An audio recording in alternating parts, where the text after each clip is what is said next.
Chapter 905. Just like this tired, lone army, the bright moon of planet Mo Hua finally broke through the blockade of the thick clouds after a difficult climb. It leaped into the deep blue night sky, immediately suppressing the surrounding starlight. The bright but still cold moonlight slanted down from outside the atmosphere, illuminating the mountain pass piled with snow and rubble. Even further away from the cliff, one could faintly see the moonlight mixed with countless clouds dancing together, turning into an indescribable, illusory scene. Not many people could personally witness this rare scene of the moon moving clouds at night, but Sulu did not walk out of the hanging cliff to enjoy the scenery. He walked through the shadows to the cliff edge and stopped. Standing in the darkness, he threw his military backpack into the moonlight. His slender and steady fingers quickly adjusted the equipment, and he listened carefully to the background noise of the electric noise in his ears. He changed the direction of the fan in the air with a fixed rhythm. Finally, he heard the sound that he hated most of the time, but now it sounded exceptionally pleasant. I am here. I am here. I am here. I am here. I am here. I am here. Listening to Philip's nonstop repetition in his ears, Sulu could not help but frown. He scolded in a low voice. Are you a repeater, or are you reciting poetry again? In order to let you find me when you want to find me, I have to keep repeating this sentence like an idiot. It's already very hard. As for reciting poetry, if it was reciting poetry, I would definitely say, I'm not here, I am somewhere else. Sulu was stunned for a moment before he mocked. Just now, I was mocked for being a third-rate philosopher. Now I understand that it was all because of you, a fourth-rate philosopher. Please, you want a mechanical brain to master philosophy, this boring human magic game? Cut the crap.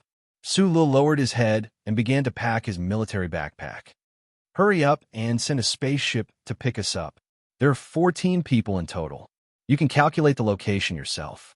In his opinion, since the two sides were in contact, it was very easy for Philip to bring this lone army to a safe area with his ability. That was why he was in the mood. Looking at the cold moonlight outside the cliff, he stood in the shadows of the cliff and joked with Philip, who he had not seen in a long time. However, Philip's reply immediately extinguished all of his hopes. Outside the atmosphere of the Mo Hua planet, the strange-looking black spaceship was currently moving at an extremely high speed. Thousands of kilometers away, two three-winged spaceships were trying to find something. In the central control room, deep within the black spaceship, a slender alloy probe vibrated angrily at a high speed. Philip used a precise ground communication device and screamed towards a nameless peak in the southwest darkness. That meteorite belt is not my home in Bermuda. How can I hide there forever? In order to find you, an unorganized, undisciplined, and good-natured person, how could they not be discovered by those lousy ships? Yes, they're lousy ships. I'm a good ship, but I can't compete with others who have too many ships. Both fleets have discovered me, especially the fleet from the Federation. They're looking for me like crazy. What else can I do other than hide like a thief? Zhong Huiyin, who was sitting cross-legged in a round chair, was eating ice cream in boredom. She glanced at the picture of the rear area on the light beam now and then, to make sure that the two three-winged warships of the Federation Charter that were like flies hadn't noticed the burn marks that she had left behind.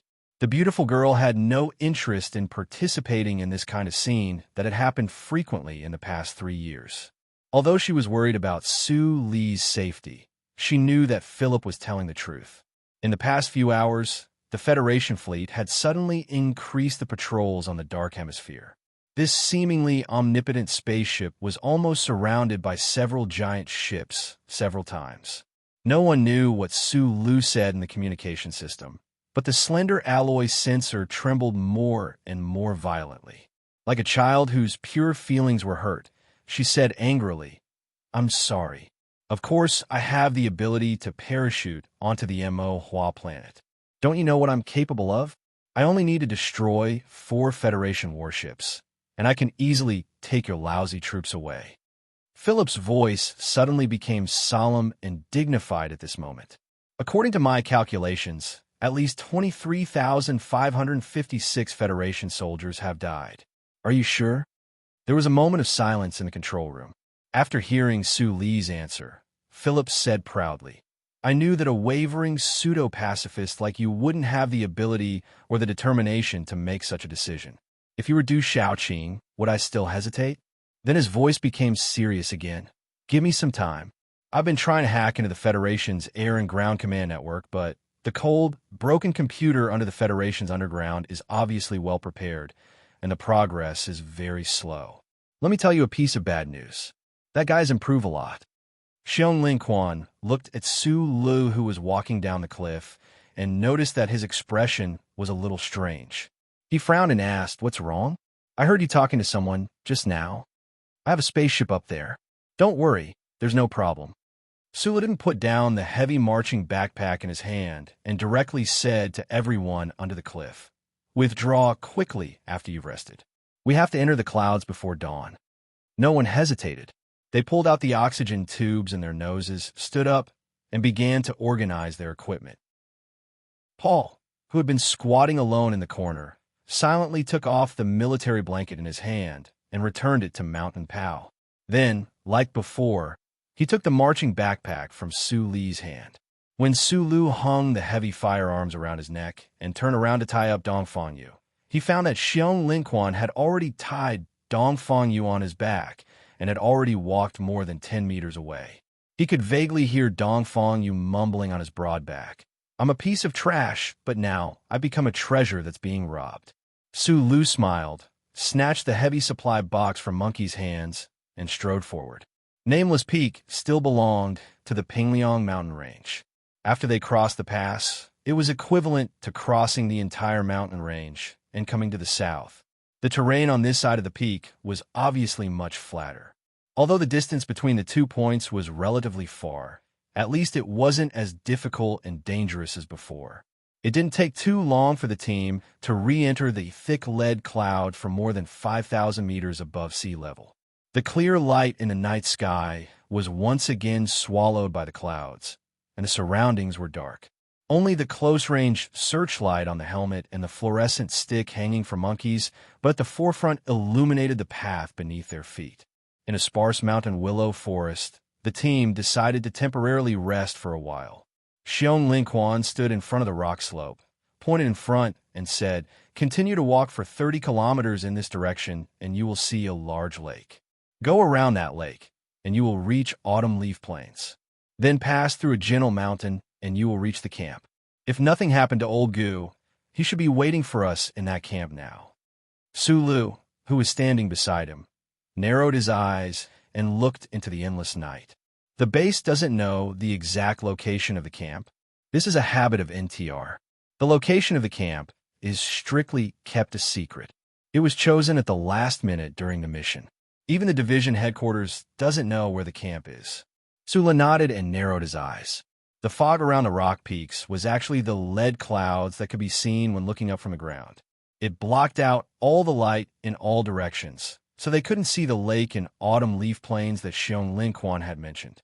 Xiong Lingquan brought up the electronic map, tapped his finger lightly, and said, "We will turn at the edge of autumn leaf plains. According to the orders of the General Staff, all federal forces are strictly prohibited from entering the eastern region of autumn leaf plains." "Why?"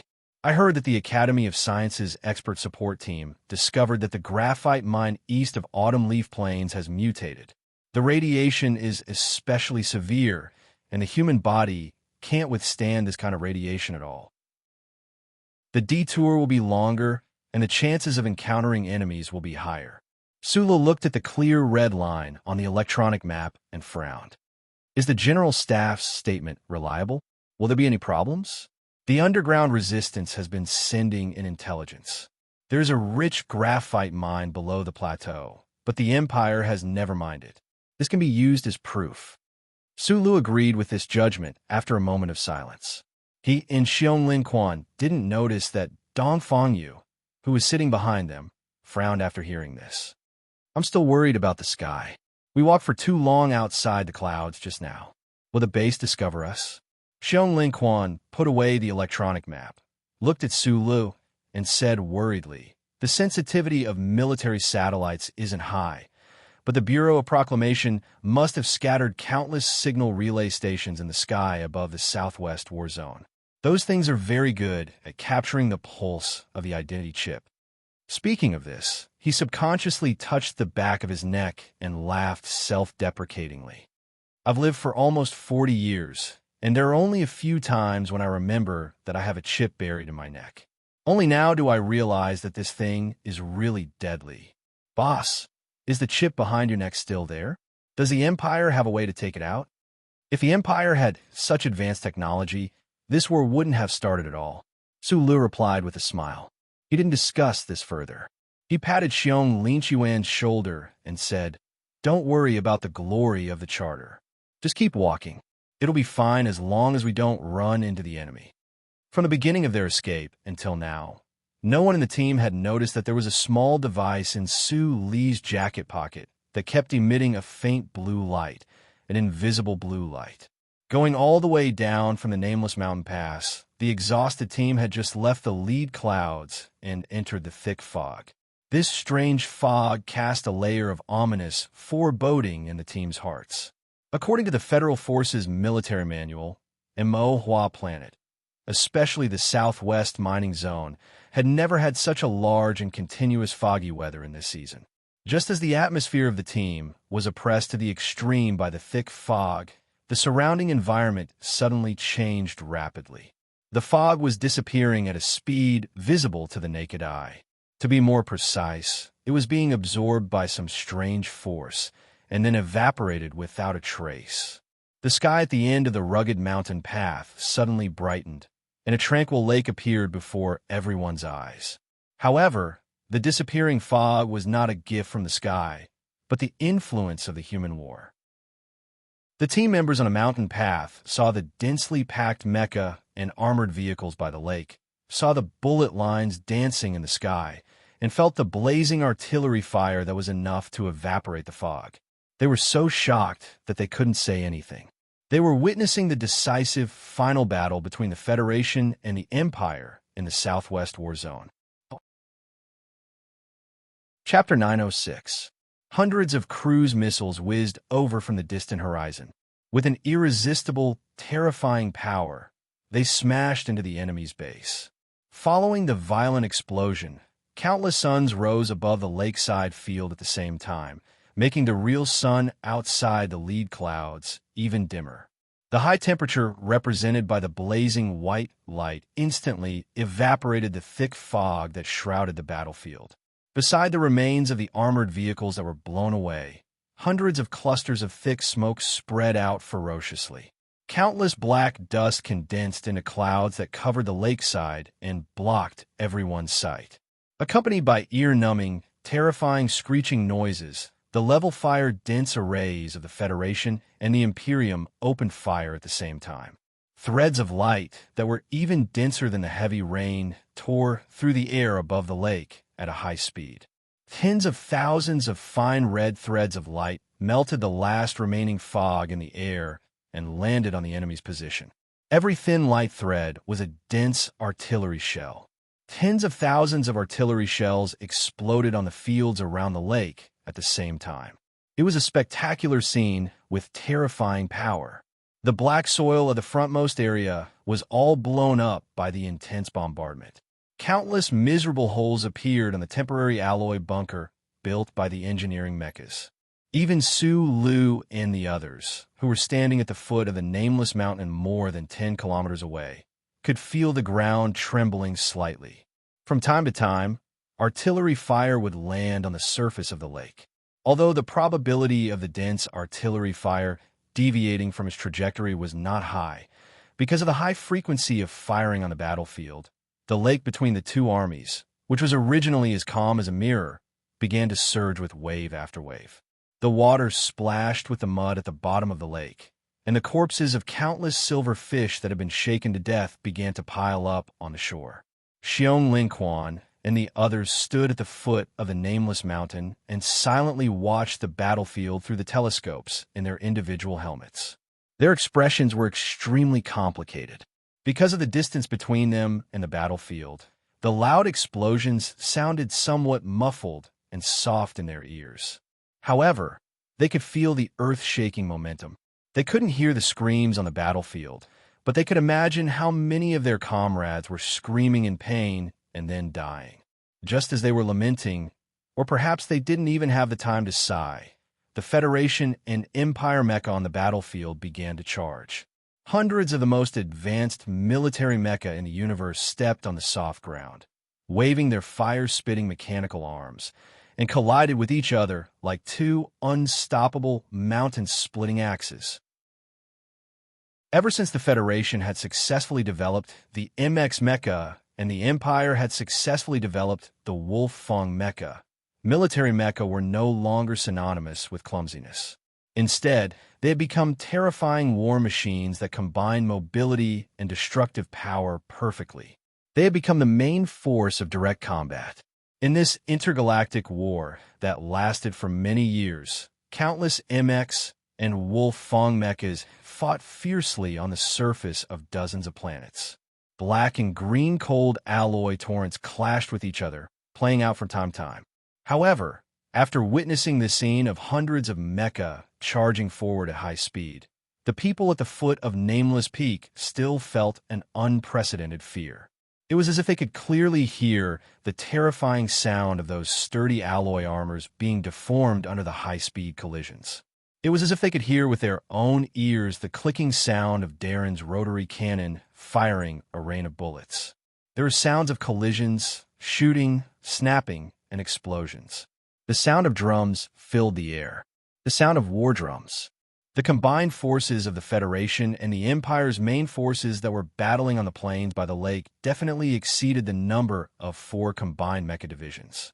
As the battle at the Straits entered an irreversible end, the Southwest War Zone that had already been engaged in fierce battles for 2 months was about to welcome its final victory. The Federation's reinforcements to the Southwest War Zone had arrived. The 2 reserve mecha brigades that the Empire had always held in the palm of their hands had also entered the fray. The Empire was at a disadvantage in the overall battle. For the next half a year, they would have to shrink back and maintain a defensive posture. They would definitely do whatever it took to protect the Southwest region, which had important military mineral resources and could be used to guard the route to the north. What was puzzling was that the Federation military had displayed an extremely resolute attitude in this battle. It was definitely not as simple as just helping the frontline troops retreat. The members at the foot of Nameless Peak naturally didn't know the strategic significance of this battle to the Federation due to their position. They only looked at the terrifying front of the battlefield and thought of the battle yesterday. They felt some lingering fear, but they also felt lucky. At that time, if they had shaken off just a little slower, the Empire's Vanguard Battalion would have all come over. They definitely wouldn't have survived. The mood of the members was somewhat gloomy, eerily gloomy. Right now, they should be burning with passion, joining their own troops to attack the Empire's enemies. However, right now, they could only stand at an extremely far distance and watch silently, like bystanders. Let's leave before we are discovered. Sulu retracted his gaze and said to the members, "Adjust our previous route. Walk into the fog. Wherever there is fog, we will walk there. Try to go as deep as possible." The lonely spectators quietly left Nameless Peak and turned back to dive into the remaining thick fog at the southern foot of the mountain. They walked in the fog, silently walking. They didn't know where to go. They only knew that the further away they were from the battlefield, the better. However, on this vast continent of the Ink Flower Planet, from the beginning of the 3rd year onwards, green mountains and clear waters were everywhere. How could they hide? Designation: Reconnaissance Battalion of the 11th Division. Who's the battalion commander? Xiong Linquan turned back to look at Dongfangyu. Dongfangyu mouthed the name. He raised an eyebrow, somewhat in disbelief, and replied hesitantly, "Bandits of the Southern Mountains?" Dongfangyu sighed helplessly, thinking to herself, "Your eyesight is really too bad.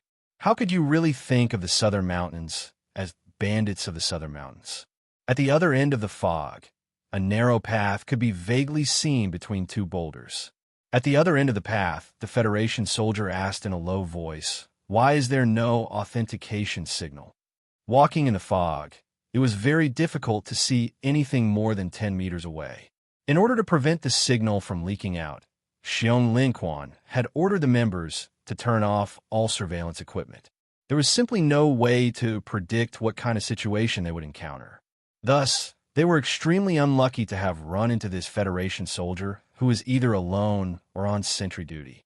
Fortunately, when they were hurrying along earlier, Dong Fangyu had told a dirty joke in the Federation language in order to mock Su Li's lack of discipline.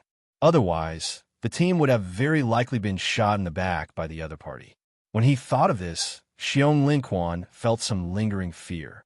Unable to answer the other party's question about the lack of authentication caused his mood to become even heavier. He gripped the heavy rifle in his hand tightly and turned back to look sternly at the team members who had already entered combat position. He slowly opened his right hand, extended 2 fingers, and made a horizontal stroke. The mountain cannon and the beads disappeared into the fog like ghosts. What made Xiong Linquan feel slightly relieved was that Su Lu had already disappeared ahead of time. A few muffled sounds came from the rocky path at the other end of the fog. Su Lu withdrew his palm and crouched beside the 2 knocked-out Federation soldiers. He pulled out the audio cable in the soldiers' helmets and connected it to his own military backpack. After listening silently for a moment, he said, "We're lucky. There are 2 sentry posts. They should be the tail of a certain unit. They haven't reported the situation in time, so we have a chance to slip away." Using the thick fog, they set off again. Because they were too close to the Federation's reconnaissance company, the team members didn't even dare to breathe loudly. They just silently looked at the blurry figures on the other side of the fog with a somewhat strange expression on their faces. On the other side was their own unit. They were right beside them, but couldn't see them. This was like a wanderer who saw the door, but couldn't walk in. They could only quietly pass by like this. Or rather, pass by. At some point in time, the team had walked out of the thickest fog. Mountain Pao turned back to take a look. When he thought of the Federation's troops that had brushed past him, his expression was a little downcast. Beside him, Monkey lowered his head and wiped his eyes. Xiong Linquan's expression was also very ugly. What he was most worried about now was that the team's supplies were seriously insufficient and they didn't have much ammunition left. After walking out of the fog area and then out of the electronic cloud screen, the team would definitely encounter more dangers. What should they do when the time came? The only thing he could comfort himself with was that this place wasn't far from Camp Number 1. As long as old Gu, who had used 3 years to feed himself into a fat pig, was still alive, he would definitely have a lot of good stuff hidden away. Sulu looked at the expression on his face and comforted him. We all know old Gu's personality. He's still alive, even if anyone dies. That's true. Xiong Linquan shook his head and laughed lightly. Back then, he followed you into Charter Square. Among the old guys, he was the only one who didn't run away, but he was also the first to surrender. You killed an official of the investigation team. Even if you surrender, you'll still die. Then why should I surrender? Our biggest problem now is why are you so King heavy? You've clearly lost so much blood, so why are you still so King heavy? Gu Shifeng, who had been the new 17th Division's cooking squad for 3 years, was obviously fatter than before. At this moment, he was madly running through the dense forest. Unfortunately, his madly running only had attitude, but not speed. His round and thick legs were almost unable to move. Large beads of sweat dripped down his face from time to time, but he was still unable to shake off the pursuers and gunshots behind him. Da Vinci, whose face was pale, weakly said from behind, F***CK, trash is trash. Am I as heavy as you? You hide in the cooking squad and eat wild boar's feet every day. You're not afraid of the HTD Bureau in the Empire's territory. I asked you to give me 2, but you didn't want to. Gu Shifeng panted heavily and angrily said in a trembling voice, Who's the trash? You should have just died. You had to come to me with your hands on your intestines. In the end, you attracted a bunch of trash and caused the deaths of my boys. You still have the mood to rhyme leisurely. Don't you know how to use your strength on your legs? Da Vinci anxiously scolded. I've said before, don't always play with circuits. You also need to train your physical strength. Look at the old guys, who's as King weak as you. Gunshots rang out from behind the forest again. The white bark of the tree beside him flew, but Da Vinci did not seem to see it at all. He continued to angrily criticize, "It's because the boss and old white spoiled you too much that we ended up in this situation." "Nonsense," Gu Shifeng panted and retorted. However, before he could finish the second half of his sentence, he was forcefully pushed down from behind by Da Vinci, and he fell heavily onto the grass. A rocket came from the forest, and after the explosion, the grass was dyed with blood. It was as beautiful as dusk. The third chapter was written the most delightfully. Comrades are not alone if they can be together, so the name Lone Army ends here. Last night, 72 said something that makes sense. Regardless of victory or defeat, as long as one is happy. Chapter 907. Gu Shifeng fell heavily on the grass and felt something warm behind his head. He rubbed his head and looked back, only to see a terrifying crater not far behind him. Da Vinci was lying on the edge of the crater in pain. His lower body was covered in blood. Da Vinci looked at Gu Wenxi's confused expression and used all his strength to yell in pain, "Run!" Gu Shifeng was the only exception in Group 7. He was the best at sneaking away from the battlefield, ready to raise his gun and surrender at any time, and then look for an opportunity to shoot. Da Vinci's shout was like the sound of a starting gun on the track and field. It hurt his eardrums. He instantly returned to the battlefield of the past. His comrades, who were covered in blood, were desperately waving their arms in the midst of the gunfire, telling him to leave quickly. So, before his brain could think clearly, his body had already reacted instinctively. With a whoosh, he ran out of the grass like a fat rabbit. He stared and desperately ran forward, waving his arms desperately. His round fingers desperately scratched in the wind in the forest, but he could not catch anything. It was futile. The figure that was about to enter the dense forest suddenly stopped. Gu Shifeng turned around and began to desperately run back. Da Vinci stared at Gu Shifeng, who had run back to him, and roared angrily, "Why didn't you run?" Gu Shifeng looked at his legs that had been blown to pieces. His expression was extremely ugly. He seemed to want to cry, but did not. He explained in a trembling voice, "I can't run anymore." Da Vinci looked at him strangely, as if he was looking at an idiot. He gritted his teeth and refused to let the pain in his body force him to groan for mercy. Hearing the gunshots that were getting clearer and clearer behind him, he looked at the rapid figures of the elite special forces in the forest. His chest was cold. He gasped and said, "Then what do we do now?" After saying this, his throat moved slightly, and he spat out blood. His face was even paler. Gu Shifeng half knelt in the grass in front of him. He wiped the sweat on his forehead and said in a trembling voice, "Let's die together." "Die together, my ass." Da Vinci gasped and said, "When did Group 7 ever do this?" Gu Shifeng's expression was a bit sluggish.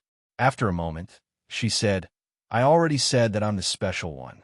I don't have good stamina, so why can't I?" The light in Da Vinci's eyes grew dimmer and dimmer. He knew that old Gu was right. It seemed that the two of them could only die here today. While he was waiting for death, he still could not forget the quarrel from before.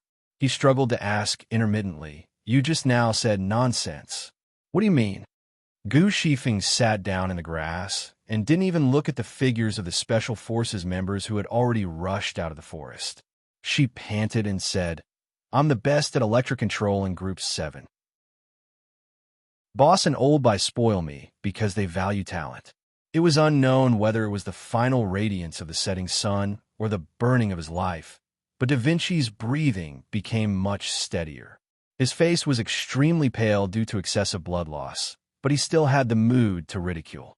He said, "Back then, during the small meeting in the team, everyone wanted to invite this young master to the 7th group. If he had agreed at that time, you wouldn't have had the chance to be so arrogant. Let's see what you can be so proud of." "I'm going to die."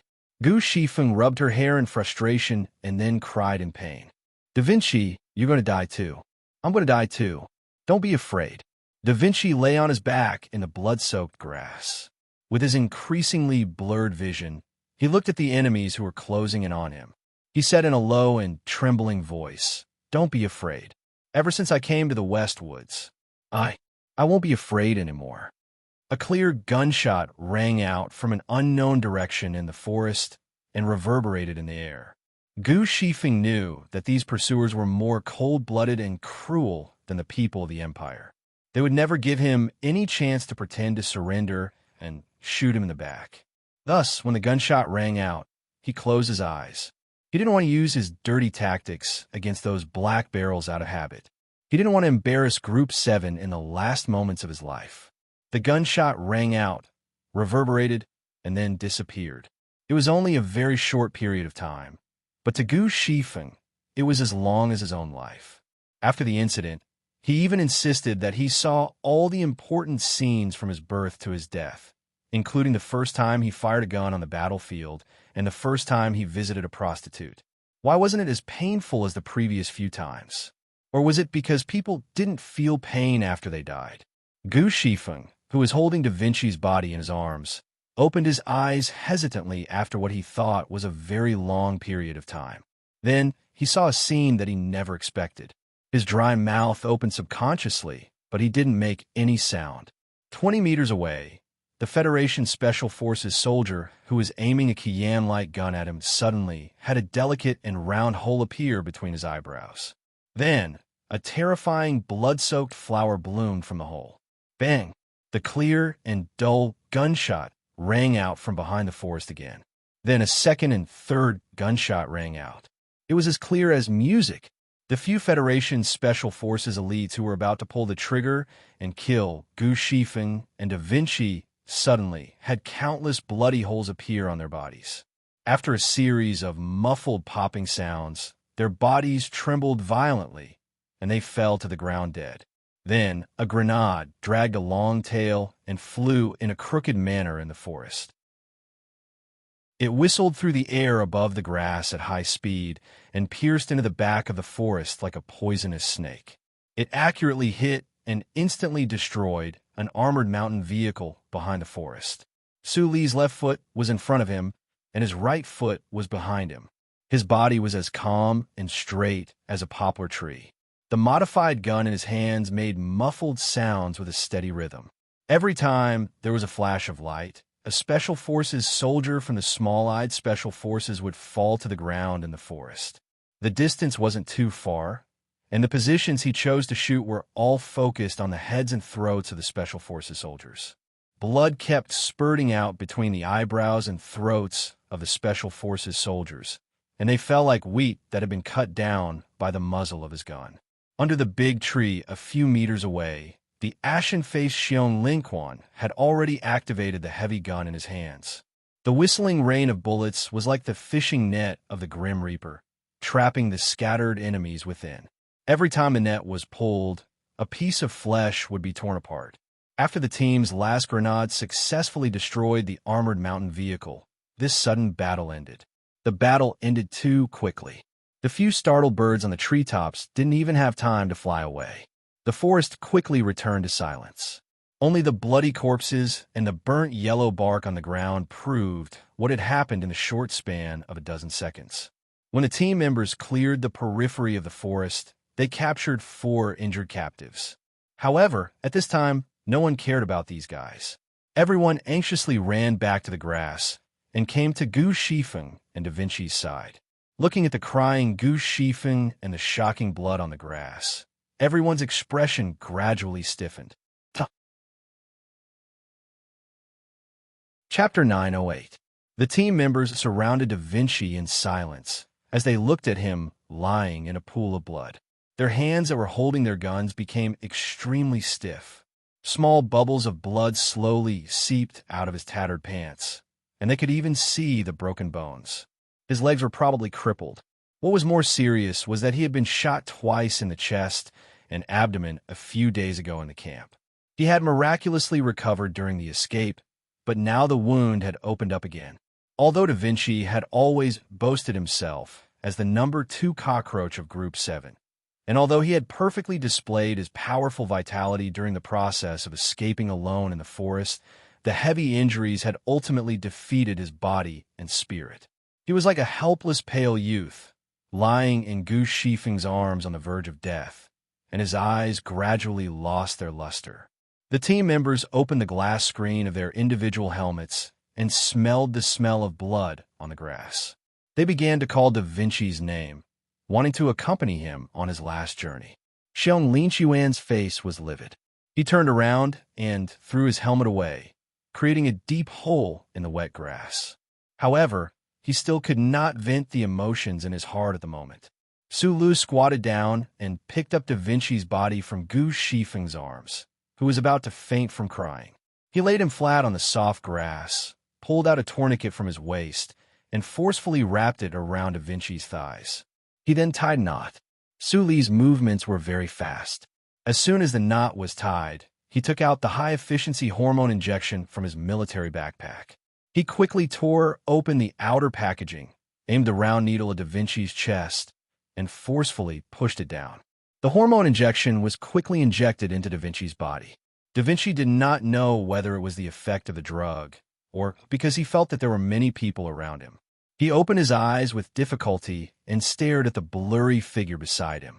He recognized Xiong Linquan's broad back purely by feeling and murmured, "Captain Xiong, I want to say my last words." Su Lu half knelt beside him and opened the medical kit. When he heard the word "last words," he slightly frowned, but his hands did not stop moving. He took out the L-shaped surgical probe. "Captain Bear, tell Gao Lu's sister, don't wait for me." Da Vinci narrowed his eyes and looked at the thick clouds in the sky that could not be seen clearly. His dry lips moved slightly, and he said in a weak voice, "It's all Gao Lu's father's fault." He stubbornly refused to agree. "Otherwise, we would have married and had a son 3 years ago." Xiong Linquan turned around and squatted beside him. He held his right hand, which was full of dust and blood, and said in a deep voice, "I will pass the message to you." Monkey, Mountain Pow, and the other members of Group 7 knew the story very well. It was a story that happened at Creek 3320. Xiao Shisan sacrificed himself to save Da Vinci. Da Vinci was determined to marry his sister, but for some reason, Da Vinci's father, who worked in the capital ring, did not agree. Putting down, or rather, giving up the last stone in his heart, Da Vinci's pale cheeks showed a hint of relief. However, a moment later, 2 streams of tears flowed down his cheeks. He cried and said, "Her father doesn't like that I'm the son of the governor." Da Vinci grabbed Xiong Linquan's hand tightly and cried, "I'm a war hero, right? I hate those F***king politicians, corrupt officials, but my father is such a person. I hate him. Tell my mom to divorce him. Tell her that these are my last words.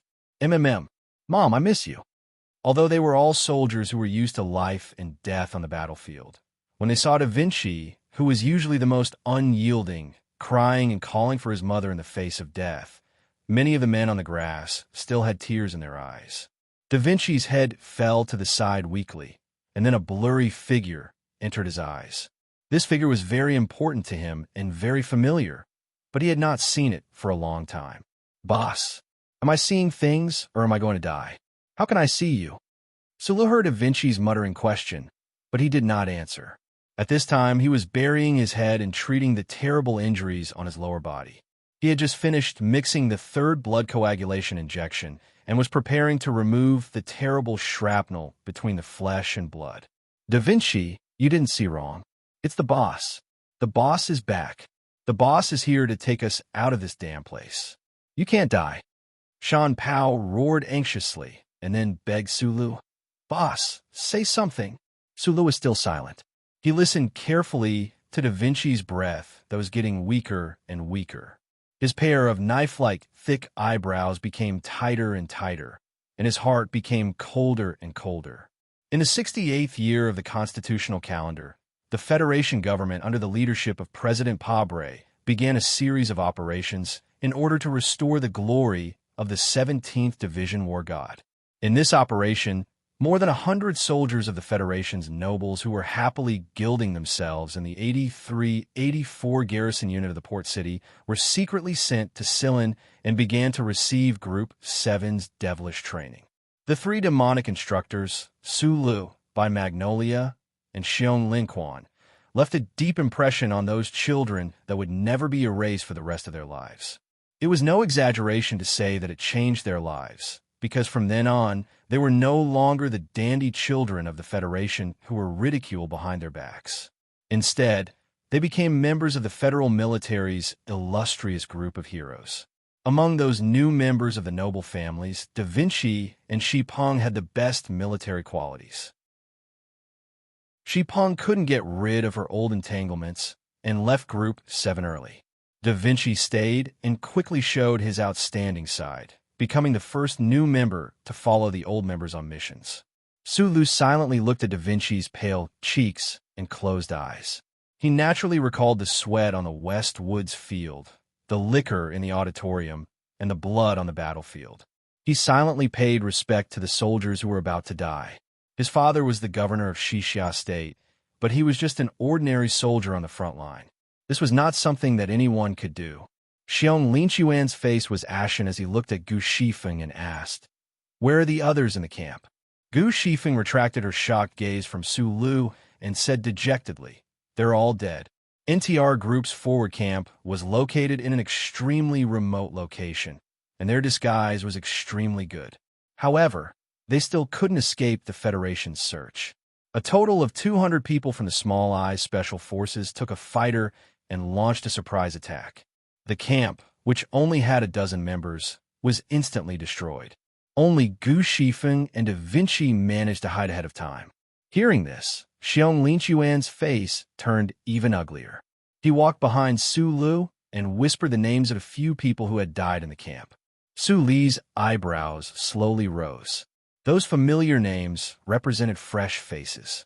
Those names had all appeared in Group 7's roster. They were all his closest and most reliable subordinates or companions. Ever since his identity as a citizen of the Empire was made known to the world, the situation of the members of Group 7 had become awkward. Fortunately, they all had family backgrounds in the capital ring, and with the protection of the 17th Division and Teacher U, their days on the front line were not difficult. Until the commander-in-chief at the front line was replaced, the members were transferred to the most dangerous NTR group in batches and began to undergo inhuman tests again and again in the Southwest Theater. However, what was strange, or perhaps admirable, was that not a single member told the situation at the front line to their powerful parents in the rear in an attempt to be transferred away from NTR. This was because they firmly believed that the duty of a soldier was to appear on the most dangerous battlefield. If they did not go to the front line, there would naturally be other ordinary soldiers who would go to the front line. How could they cry and ask for their mothers at every turn? Even if they're retired, there are less than 30 people left.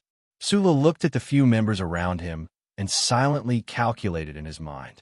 When he thought of those high-ranking military officers in the Federation base, his eyebrows slowly rose. The 4 captives were escorted over. Their bodies were more or less injured, and their faces no longer had the usual arrogance and confidence, only nervousness and panic. The Small Eyes Unit, which was a military establishment but belonged to the Federation government's Joint Investigation Department, was mostly from Philadelphia. They had all undergone special training at the Philadelphia Training Hall and were abnormally strong. In their eyes, whether it was Du Shaoqing's Iron 7th Division or the new 17th Division, they were all just a mob. They never would have thought that they would be defeated so quickly and so thoroughly in the previous battle. They didn't even have time to report the situation to the headquarters at the rear before they lost in a complete mess. They were humiliated and became prisoners of war. Su Lu was very clear about the origins of these Special Forces soldiers. The first person to fight these people in this world was himself.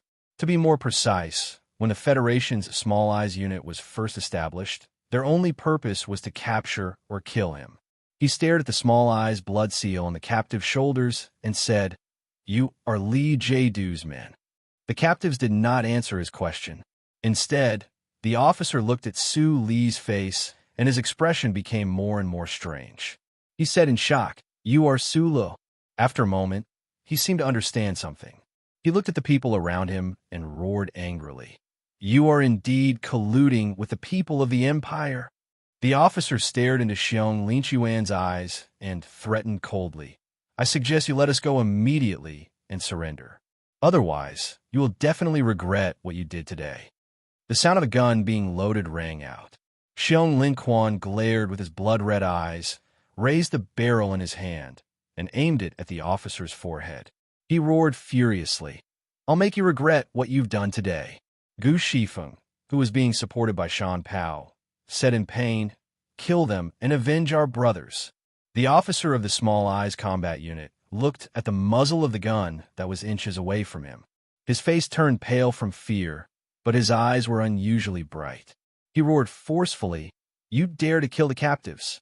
"It's not the first time I've killed them," Xiong Linquan replied in a low voice. The Small Eyes Combat Unit officer's expression changed drastically. He finally remembered that he was facing Group 7, the legendary Group 7 that dared to do anything. His gray lips trembled quickly for a moment before he screamed, "Federation people don't kill Federation people." This was a famous quote from a Federation member. Back when the West Woods was at its strongest and the internal situation of the Federation was very unstable, one of the ancestors of the Zhong family looked at the television camera and calmly said, "Federation people don't kill Federation people." Since then, no one had discussed the issue of West Woods independence. Hearing these shameless words, Gu Shifeng spat at the officer and said with endless hatred, "Then why did you shoot at us?" Federation people really shouldn't kill Federation people. Sulu took the gun from Xiong Linchuan's hand and looked at his team members who had angry expressions and the few captives from the Small Eyes Combat Unit who had complicated emotions. He paused for a moment before he raised his arm and pulled the trigger in a simple and neat manner. Pa, pa, pa, pa. For crisp gunshots rang out. 4 Small Eyes Combat Unit Special Forces soldiers, with bloody holes in between their eyebrows and expressions of shock and fear, fell dead on the grass that was already covered in blood. "But I'm from the Empire," Sulu said to the 4 corpses. Then he walked back to Da Vinci's side. With the last bit of desperation and exhaustion, he slapped Da Vinci's face and roared in a low voice, "Wake up!" Da Vinci slowly opened his eyes and woke up. In the backup camp prepared by Gu Shifeng, the team restocked some ammunition and once again set foot on the road of escape. However, this time, other than Dongfang Yu, there was also Da Vinci in the team. On the stretcher temporarily made of branches, Dongfang Yu often frowned from the jolting. Da Vinci was still in a semi-conscious state. He even convulsed when they came to Pinecone Ridge. He wasn't completely out of danger yet. Sulu threw the device in his backpack to Gu Shifeng and told him to repair it as soon as possible. Otherwise, he wouldn't be able to contact Philip under this cloud of lead and would feel very insecure. As for himself, he was still with Xiong Linquan, acting as the main force carrying the stretcher. Gu Shifeng lived up to his reputation as the federal military's top electronic control expert. Although he had completely repaired the device, through his thick and round fingers, the team was able to listen in on a few secret communication from the Federation base. The order to kill them was no longer new. What everyone noticed was that the decisive battle by the lakeside had already been decided.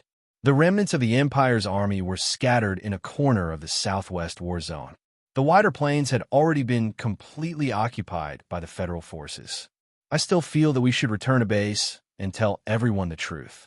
Otherwise, there's no point in continuing to run like this, unless we really defect to the Empire's side. Dongfang Yu on the stretcher said.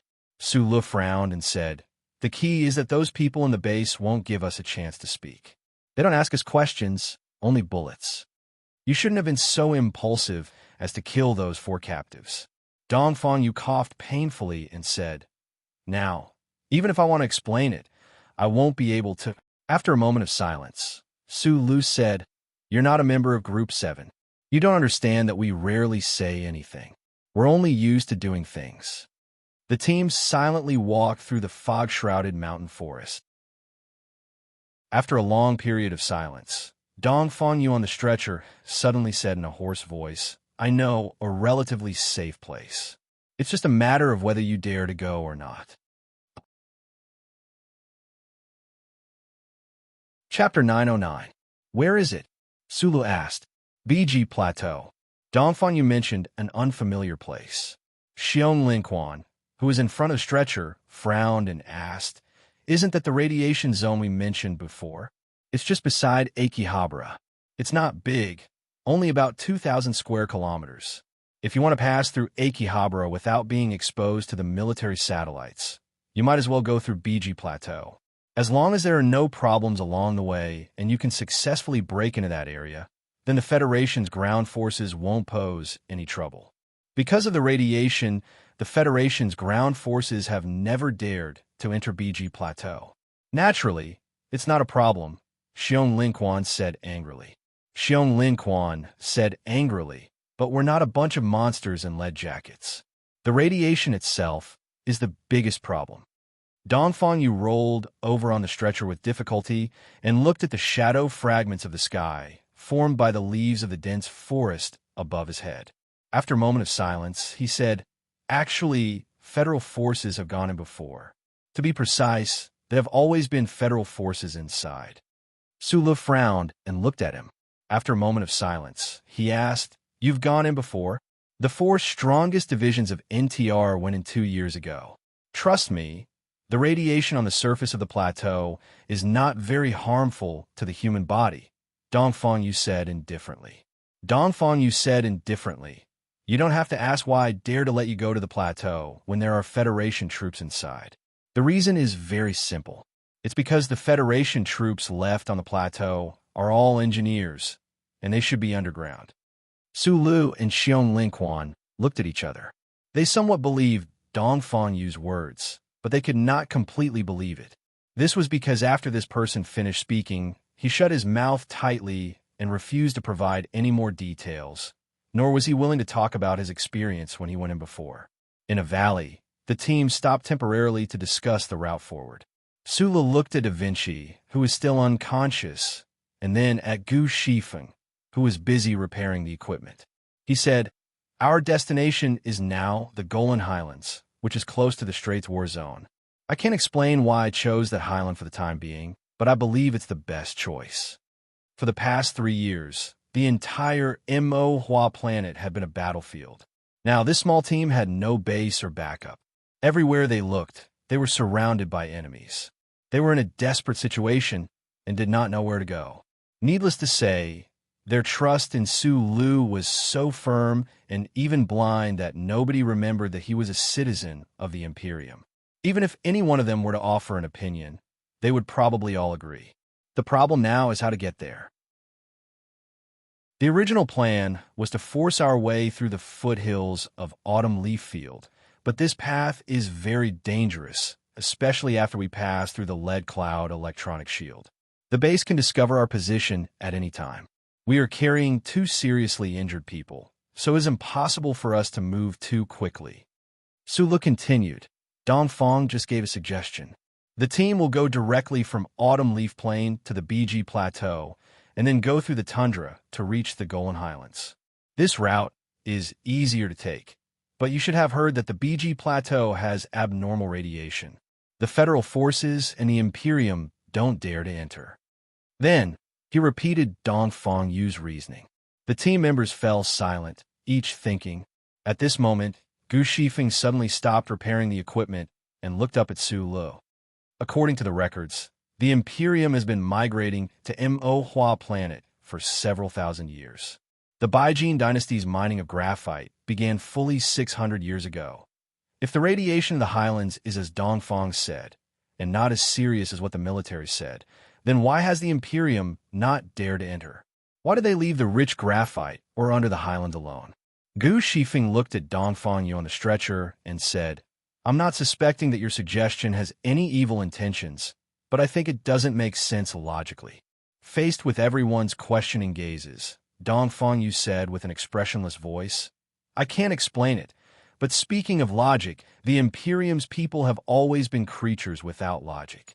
They are very afraid of the BG Plateau but in the Imperium's language, they call that plateau Futian. This is also very difficult to explain. So, I'm a creature without logic.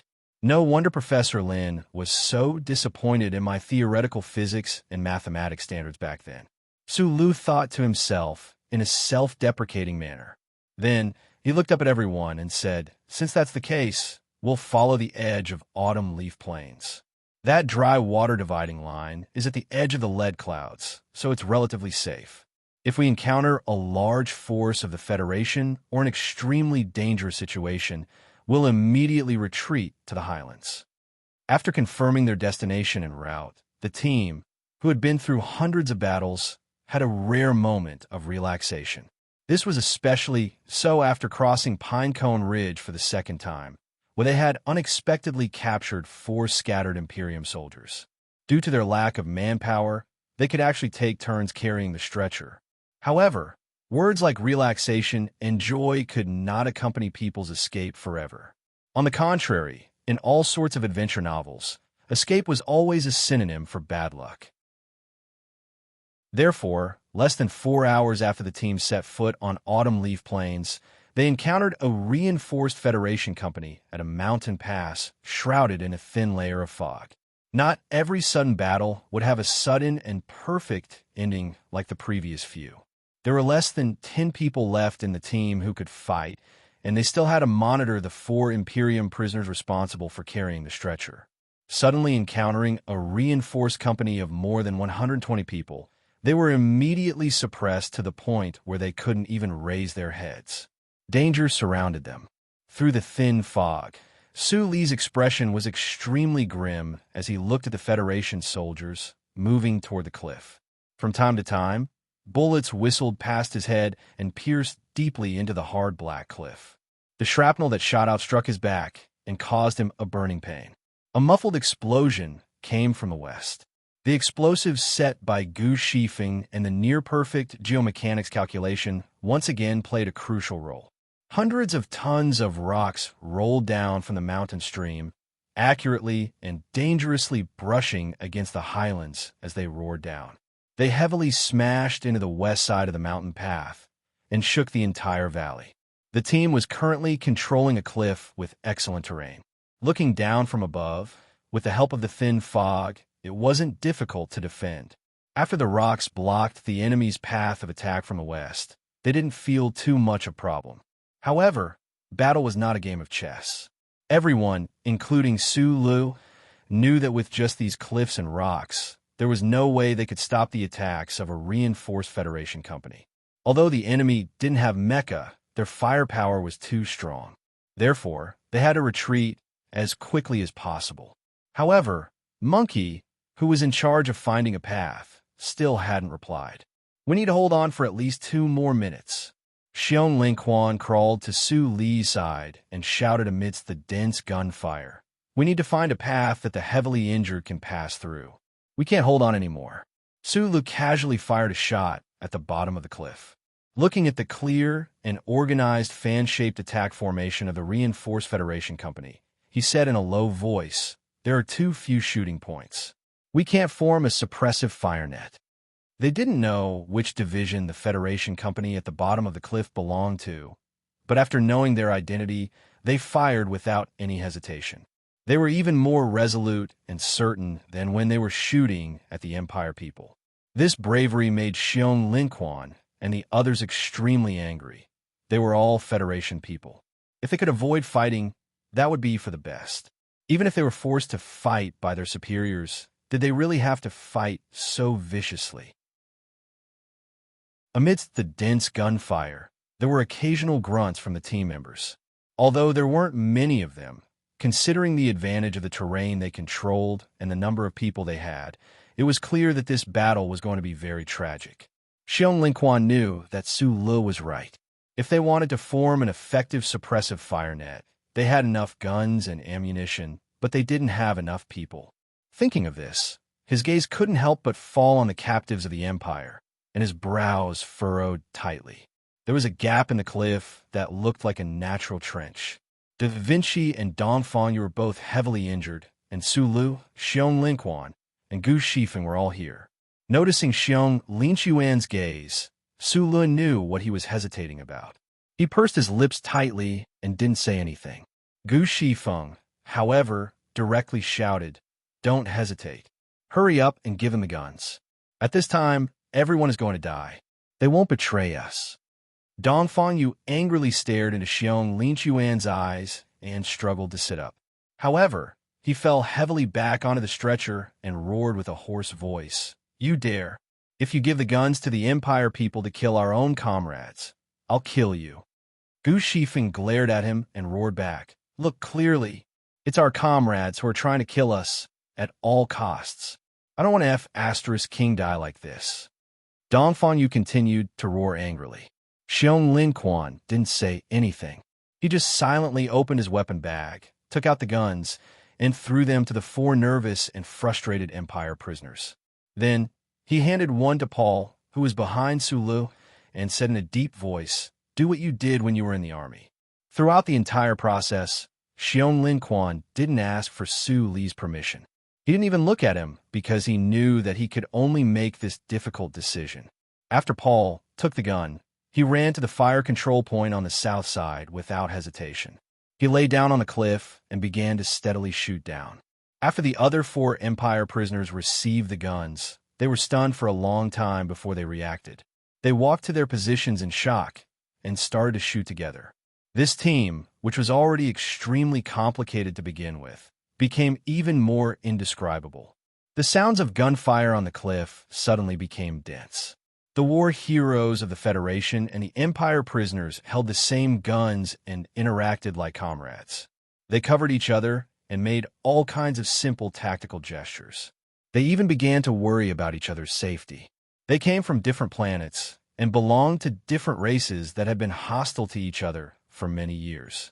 But now, they came together for the same purpose and began to fight side by side. The purpose was very simple.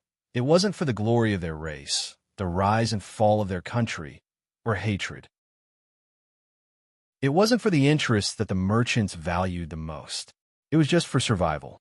Half an hour later, the team that had retreated to the edge of the plateau rested on the spot.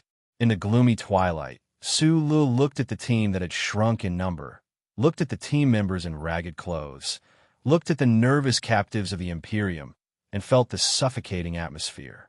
Therefore, he repeated the following words in the Federal language and the Imperium's language twice. In front of us is the BG Plateau, which is also known as Fuqian in the Empire language. There may be dangerous radiation on the plateau, or there may be happy springs. But since we're all together, fate must have made the most suitable arrangement. Then, let us live together or die together.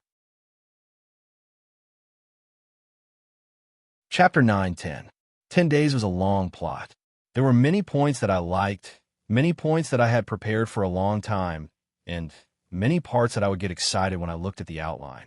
I liked Lin Banshan's phone, Lin Banshan's shoulders, Lin Banshan's arrogance, Lin Banshan's gifts, and him as a person. I liked the picture that the female anchor received. I liked that the president in the picture was a man of character. I liked the dark horse head on the bed. I liked that the director who received the dark horse head was a fan of the Godfather's novels. I liked the old clockmaker and the young girl, Azala. That was the feeling of the city of war that the parrot wrote down in Shurhang's excerpt. Although it was short, it had to have some. I liked the old clockmaker's words. A happy person only needed to do one thing, and that was to live. I liked that whether it was Xiong Lin Quan or Su Lu, both of them accidentally helped the Empire's young girl, who had the right and reason to live and really lived. Of course, I liked the reunion of Su Lu and Group 7 the most. I was really happy to write that chapter. New wine in an old bottle. I've said it many times before. This time it was the first time. Why did Xiao Feng have to stab himself in the chest with an arrow and fight with the old brothers of the beggar sect? I didn't want to. I also liked how Gu Shifeng and Da Vinci had gone through life and death together. To be honest, I had been accumulating murderous intent for the past 10 days just to kill Da Vinci. After thinking about it, I decided to stand on the side of the people and let Su Lu slap him awake. Yes, there were already too many deaths in our world. There are also too many stories of spies. It It would be warmer if this son of a governor who had yet to marry Gao Lu's sister didn't die. There was no need to say much about promises and bets. Compared to the hard-working writers beside me, if I dared to say that I was tired, I would be showing my cheap side and asking for a beating. But I have always been confident that I have a good character, and I spent 2 years seriously writing this story. I am very satisfied that I didn't waste my life. I will take a short break, and then I may stop writing. When I come back, I will continue to work on this story with you. In a few more days, I will end these 2 years. At such a sour time, do I still need to ask for monthly votes? Yes, I still want monthly votes. Good night, people of the spies. Good night, people of the spies. Casually written, it's 2F** king emotional. How ridiculous. But the chapter title is still beautiful. Chapter 9:11. The exhausted team walked on the BG Plateau in the early morning. Behind them were patches of light yellow grass, a sea of black gravel, a dry riverbed, and the bones of dead beasts. Just as Dong Fangyu had predicted, the radiation detector's index was indeed on the high side, but it didn't exceed what the human body could withstand. This was a very fortunate thing. Another fortunate thing was that due to the existence of this radiation, neither the Federation nor the Empire had sent any ground troops to this wasteland. As for whether or not there were any engineering mechs digging into the depths of the plateau, that was something they didn't know yet. For the people, the real danger now was the blazing sun. Not long after dawn, the high temperature instantly forced out the moisture in the human body. Then there was the somewhat unfamiliar sky without a trace of cloud. The bright light from the blue dome sprinkled down like a curtain of water, and when it came into contact with the black gravel ground, it was slightly distorted in the nearby area, shrouding the scene in front of them with a layer of unreality. Xiong Linquan reached out and wiped the line of salt on his chin. Panting, he looked at a shallow tunnel entrance a few hundred meters in front of him and ordered with a hoarse voice, "Everyone enter." In order to delay the detection of the Federation's military satellites as much as possible, and to guard against attacks from the sky, their team had chosen to hide during the day and move out at night after entering the plateau. After dawn, they had to find a mining pit where they could hide in the shortest amount of time possible. Although the radiation index in the mining pit was higher, it was still bearable. Furthermore, they had to take this risk. Otherwise, if a random Federation fighter jet came, the entire team would die on this barren plateau. This abandoned mining pit was obviously not in use for long. The alloy supporting structure in the tunnel was still shining after the dust on the surface was wiped away. Sula narrowed his eyes and looked at the smooth surface of the metal under his finger, deep in thought. After a moment of silence, he turned around and looked at the extremely tired team members and said, "Everyone, hold on for 2 more days. As soon as we reach the Golan Highlands, there will be a ship coming to pick us up." After entering the plateau, with Gu Shifeng's help, he had made a few intermittent contacts with Philip, who was outside the atmosphere. They had discussed a plan to evacuate Mo Hua planet, so he was more confident. "You have to promise that it's not the Empire's ship," Dong Fangyu said with a hoarse voice as he stared at his face. "I promise it's definitely not the Empire's ship," Sulu replied. Gu Shifeng was giving Da Vinci in 4 drip when she suddenly turned around and asked curiously, "Boss, is that the ship that was so arrogant that it raised its middle finger in the capital city?" "Yes," Sulu replied with a smile. He then threw his military backpack to Paul and sat down beside Dong Fangyu's stretcher. He looked at her silently and didn't say anything for a long time. Silence usually represented a very clear attitude, but Xiong Linquan was obviously more willing to choose a more direct approach. He stared at Dong Fangyu's face and said, "This plateau, radiation, and these obviously new mine tunnels. Dongfang, do you still have something to say?" Dong Fangyu was silent for a very long time, and then coughed painfully twice. He shook his head and said, "I don't know much. I only know that there should be some kind of strange mineral vein under the plateau's shallow layer of graphite. I've never seen or even heard of the ore produced there before. I only know that it contains very strong, harmful radiation." Perhaps because he had recalled some very unpleasant memories, his eyebrows furrowed tightly, and he said hoarsely, "More than 2 years ago, Intar was responsible for escorting engineering Mecca into this plateau. Because it was a top-secret mission, none of you know about it. In fact, the team I led back then had taken sufficient anti-radiation measures, but after the mission, 2 of the team members still contracted severe radiation sickness. I heard that they died not long after boarding the ship. The radiation is so strong. What is that?" The team members turned to look at Su Lu in shock. They were used to looking for answers directly from him when they encountered such questions. There are many natural radioactive elements in the universe, but those that can form mineral veins are relatively rare. But the way I see it, the crux of the problem is why the Federation wants to mine this kind of mineral vein. What is their goal? I don't know. Those who were able to come back alive from underground have all signed confidentiality agreements. Besides, I think that my luck is already good enough, so I don't want to ask these questions. Dongfang Yu frowned and replied, "But there is one thing I can remind you of. This mission was directly ordered by the Department of Defense. It didn't even go through the headquarters. At the time, Du Shaoqing was still the commander. In the entire federal military, there was only one person who could bypass him on planet Mo Hua." Su Lu shook his head and said, "But since you know about this matter, doesn't Du Shaoqing have any doubts about it? Others don't dare to ask Li Jiedu, but he definitely does. I said before that I signed a confidentiality agreement. Besides, I'm no longer a direct subordinate of the commander. According to the commander's teachings, I can't report to him above my rank." Xiong Lin Quan threw away the cigarette, but in his hand, and said mockingly, "Like person, like soldier. I wonder if Du Shaoqing regrets teaching you so rigidly." The discussion about the strange radioactive mineral vein under the BG Plateau did not go any further. For this fugitive team, their most important and only mission right now was to survive and board the ship that was coming to pick them up.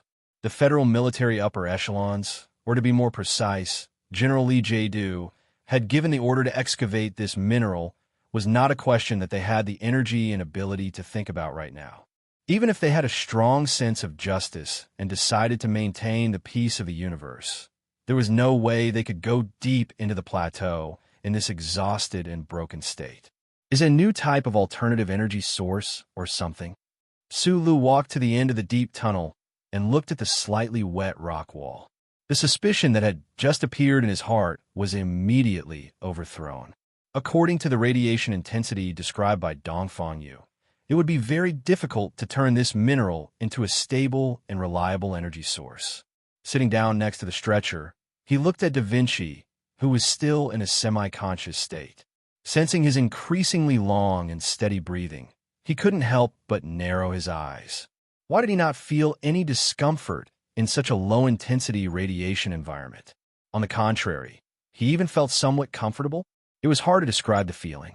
The weak, invisible radiation in the rock wall was like layers of warm waves that wrapped around his body, making every cell in his body excited from the inside out. After a moment of silence, he held Da Vinci's wrist softly and adjusted his breathing to be longer and gentler. He slowly released the magical burning power that was spreading out from a certain part of his back and carefully transmitted it to Da Vinci's body through his arm. He did not know if it would work, but a thought flashed in his mind that he wanted to try it. Maybe it was because the radiation in the tunnel was too warm. Chapter 9:12. In the abandoned mine tunnel, warmth flowed through the walls. Da Vinci, who had been in a semi-conscious state, gradually began to show some miraculous changes in his body. His pale cheeks suddenly became rosy, like a dried apple that had suddenly survived the double torture of time and air, becoming fresh again. Su Lu closed his eyes and frowned, not noticing this change. He continued to slowly and cautiously inject the miraculous energy into Da Vinci's body. Da Vinci's face became paler and paler, and his left shoulder began to tremble uncontrollably. It was extremely difficult. The team members who had been quietly resting noticed the situation and dragged their tired bodies over. When Xiong Linquan's palm landed on Su Li's shoulder, he suddenly opened his eyes and woke up. He smiled with difficulty and said, "I hope he can hold on." Da Vinci's appearance is a bit strange. Xiong Linquan frowned as he looked at the stretcher. Why does it feel like he's more energetic? Among the supplies at the edge of the forest, there was a considerable amount of medicine. Hearing Xiong Linquan's words, the team members hurriedly tore open the bags and replaced the medicine that was being injected into Da Vinci's body. Drip, drip, drip. The team members stared with wide eyes at the medicine that was silently dripping from the soft infusion tube. Their expressions were extremely serious and nervous. Everyone knew that this was a critical moment. If Da Vinci could withstand the strong stimulation of the hormone medicine and withstand the pressure in his blood vessels and wake up, then his life would be saved. If he couldn't wake up, then it would be very difficult for him to wake up in the future. After an unknown amount of time, the imperial soldier in the corner of the mine saw the index finger of the hand beside the stretcher tremble slightly. He cried out in shock. Then, to everyone's delight, Da Vinci, who had been unconscious for many days, finally opened his eyes and woke up. Someone dimmed the light to avoid irritating his eyes. Da Vinci looked at the blurry face in front of him in frustration and exhaustion. He probably knew that he was still alive. His ash-gray lips curled up with difficulty and squeezed out a smile. At this time, Gu Shifeng stopped repairing the equipment. She used her round fingers to hold a pair of thin tweezers and dipped them in some water. She carefully wiped away the dry debris at the corner of his eyes. She could not hide her joy and fear. She laughed and scolded him. "You really are the number 2 cockroach of Group 7. The cockroach was the symbol of a cockroach in the traditional culture of the military camp. It represented an incredible vitality and would not die no matter what. Hearing this description, the pale-faced Da Vinci smiled tiredly. His throat made some noises, but he could not say a complete syllable. Sulu had already retreated to a corner and was wiping the sweat on his forehead with a towel. Previously, he had injected his true chi into Da Vinci's body purely as a subconscious reaction. He didn't expect that it would actually have some effect. He was pleasantly surprised. Hearing the word cockroach, he recalled the stories that Philip had once told him about the transformation of the 3 planets in the capital ring by the previous generation of human civilization. He could not help but smile. The earliest biological library was indeed comprehensive. Even such a small thing was not left out. Paul and the 3 imperial captives were in another corner of the mine. In the last battle before entering the Biki Plateau, they had also lost one person. The Empire and the Federation had been fighting for many years, and the hatred between them was difficult to eliminate. Although they had fought side by side with these Federation people, and although Su Lu had said before entering the plateau that this was the arrangement of fate and that everyone was destined to live or die together, the 2 sides were still subconsciously divided into 2 parts and rarely communicated with each other. Looking at the lively scene, Paul lowered his voice and translated for his companions. Probably because they felt that it was difficult to understand why the Federation people regarded such ugly things as cockroaches as sacred, several of the Empire people could not help but laugh. The tunnel was very warm, and the atmosphere was very good because of the occasional laughter. Paul looked at that area and hesitated for a moment before breaking the long silence between the 2 sides. He asked Xiong Linquan in choppy Federation language, "Then, who is the number 1 cockroach?" "The number 1 cockroach of Group 7? The Federation soldiers laughed and pointed to Su Lu in a tacit agreement. Xiong Linquan smiled and replied, "Of course it's the boss. This guy seems to be unable to die, no matter what kind of desperate situation he encounters. As a most fearless stone, he probably would not be willing to find trouble with death." Sulu shrugged in front of everyone's eyes, tacitly agreeing with this statement, but he did not have the strength to take advantage of this rare, harmonious atmosphere to say anything more. At this time, he just felt extremely tired and hungry, as if he had returned to the battlefield of the past. As long as he squeezed out all the true energy in his body, he would turn into a gluttonous monster. "Find something to eat." He looked at Paul and said, "I'm so hungry right now that I can swallow a mech." At this moment, Pearl's low and excited voice sounded from the battlefield infantry communication system. She, who was patrolling around the camp, found something interesting. "Boss, you have to come over. I found a few mechs." The starlight on the plateau was a little strange. When it fell on the gray protective suits of Su Lu and the others, it was suffused with a strange purple, and when it fell on the black gravel, it suddenly disappeared without a trace. Su Lu lifted his helmet and looked at the two charred and damaged military MX and a large excavation engineering mech in front of him. He was not shocked or disappointed by the degree of damage. In fact, before he came out, he knew very well that a mech that would be abandoned by the federal military definitely would not have much repair value. Of course, the so-called repair value here was the concept of normal mech repair and did not necessarily include him, the main designer of the MX mech. Thus, he did not hesitate to walk towards the 3 piles of metal garbage and began to climb up. The army can't leave the military MX to the Empire people. Since it did not self-destruct, it means that it has been judged to be of no repair value, or even possible to repair. An NTR team member said disappointedly. He had always been in charge of mech repair work in his original army, and was very trusted. However, today, he found that his judgment was not supported by anyone. Everyone, including Pearl and Mountain Pow, was looking nervously at Su Lu, who was pulling something out of the mech wreckage. After a moment of puzzlement, they remembered Su Li's identity and immediately shut their mouths. The repair arm is good. Both arms are good. Su Lu stood up straight on the mech wreckage, both hands holding up a miniature repair arm. He shouted loudly at the team members below, looking as excited as a savage who had picked up a large bone. "Can you repair it?" Mountain Pow asked loudly. Su Lu put down the repair arm in his hands, patted his butt, and rubbed his hands together. He said with a smile, "I'll try. Won't they notice if you make too much noise?" Pearl pointed at the night sky. Chapter 9:13. Like stone sculptures that have been eroded by the wind for many years, the 2 military MX mechas and 1 engineering drilling mecha lay quietly and sorrowfully on the plateau. The auxiliary wings behind the mecha had completely fallen off and were nowhere to be seen. The alloy plate track outside the left mechanical leg was broken.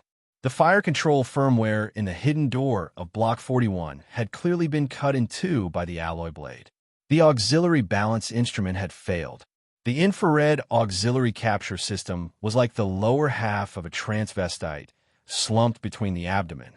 When Su Lu began to repair the broken mecha on the plateau, in just a short 10 seconds, he discovered so many seemingly unsolvable problems. The upper bodies of the 2 charred mecha were even more wretched. The main infrared sensors had flipped out of their shells, glowing like fruit juice. The SCC global monitoring system and large radius high-sensitivity radar on the neck and chest area were severely damaged. What was even more frightening was that the twin engines behind the mecha's waist could no longer be seen. The Z4 Electron jet in the mid-upper storage room was twisting and turning like the electronic particles it had originally contained. There was no way to repair such a serious problem, which was why the NTR repair soldier from before had been dejectedly sentenced to death. Su Lu frowned as he watched for a long time. The miniature mechanical repair arm in his hand began to turn. The low humming sound spread out for tens of meters in the darkness of the wasteland, disappearing as the dark yellow grass and black gravel rubbed against each other. The low humming sound of the rotating motor, the crisp clanging of metal, and the ear-piercing sound of metal rubbing against each other. Once it started, it did not stop for a long time. Pearl and the other members of Mountain Cannon watched the busy figure on the mecha nervously. From time to time, they would pass various parts according to his instructions. As the repair process progressed, layer by layer, luck began to envelop all the fugitives. The 3 mecha were like 3 severely disabled people. The one without arms had legs, and the one with a head injury had healthy legs. The so-called piecing together, or rather, making up for each other, happened in this way. The darkness of the night faded away, and the morning sun gradually rose. When the light on the BG plateau was still dim, The exhausted Su wiped the sweat off his forehead and entered the cockpit under the expectant gazes of his team members. He groped around in the dark and found the left control stick. His fingers quickly pressed the 17 intact quick touch buttons and completed the start group action command. Su Li's lips curled into a smile. 3 days later, in the BG Plateau, a fierce battle was taking place. This was what Su Lu and the others had expected, but they didn't expect this day to come so quickly. The airborne missiles danced in the air and then turned into countless deathly gray and black flowers that bloomed on the black plains, forming a large circle that surrounded the lone team. The high-speed machine artillery shells were like countless sharp blades, simply and directly splitting open the dry earth. Occasionally, they would hit the center of the circle, smashing viciously against the tough alloy armor, making dull and terrifying thuds. The 4 Federal close-air Greyhawk fighter jets soared through the blue sky at high speed like ferocious birds. They wantonly unleashed cannon fire, completely overturning a certain temporary tunnel camp of the lone army. They looked so insufferably arrogant. However, upon closer inspection, one would discover that the attacks of these 4 close-air Greyhawk fighter jets were actually very careful. They were trying their best to increase the distance between them and the ground. Because of this kind of careful combat posture, the seemingly fierce firepower against the ground appeared to be very scattered, and those bullets that could hit the target were ineffective. Because within the lone team, there was a dark black, clumsy, bloated, and even strange mecha. This was a monster that didn't look like an MX, nor did it look like an engineering mecha. Its left and right were extremely unbalanced, and its mobility was severely reduced. It only had a seemingly strong body, but it was like a stupid boar twisting its muddy butt. However, such an ugly mech that had been pieced together was able to bitterly hold on under the attacks of the 4 close-range combat aircraft. It protected its team members who were trying to hide below. The modified Darlin's autocannon on its left mechanical arm had even formed a powerful anti-air firepower. Pay attention to concealment. 6 o'clock. Mecha crouch. From time to time, Su Li's quick but still calm orders rang out in the individual soldier system.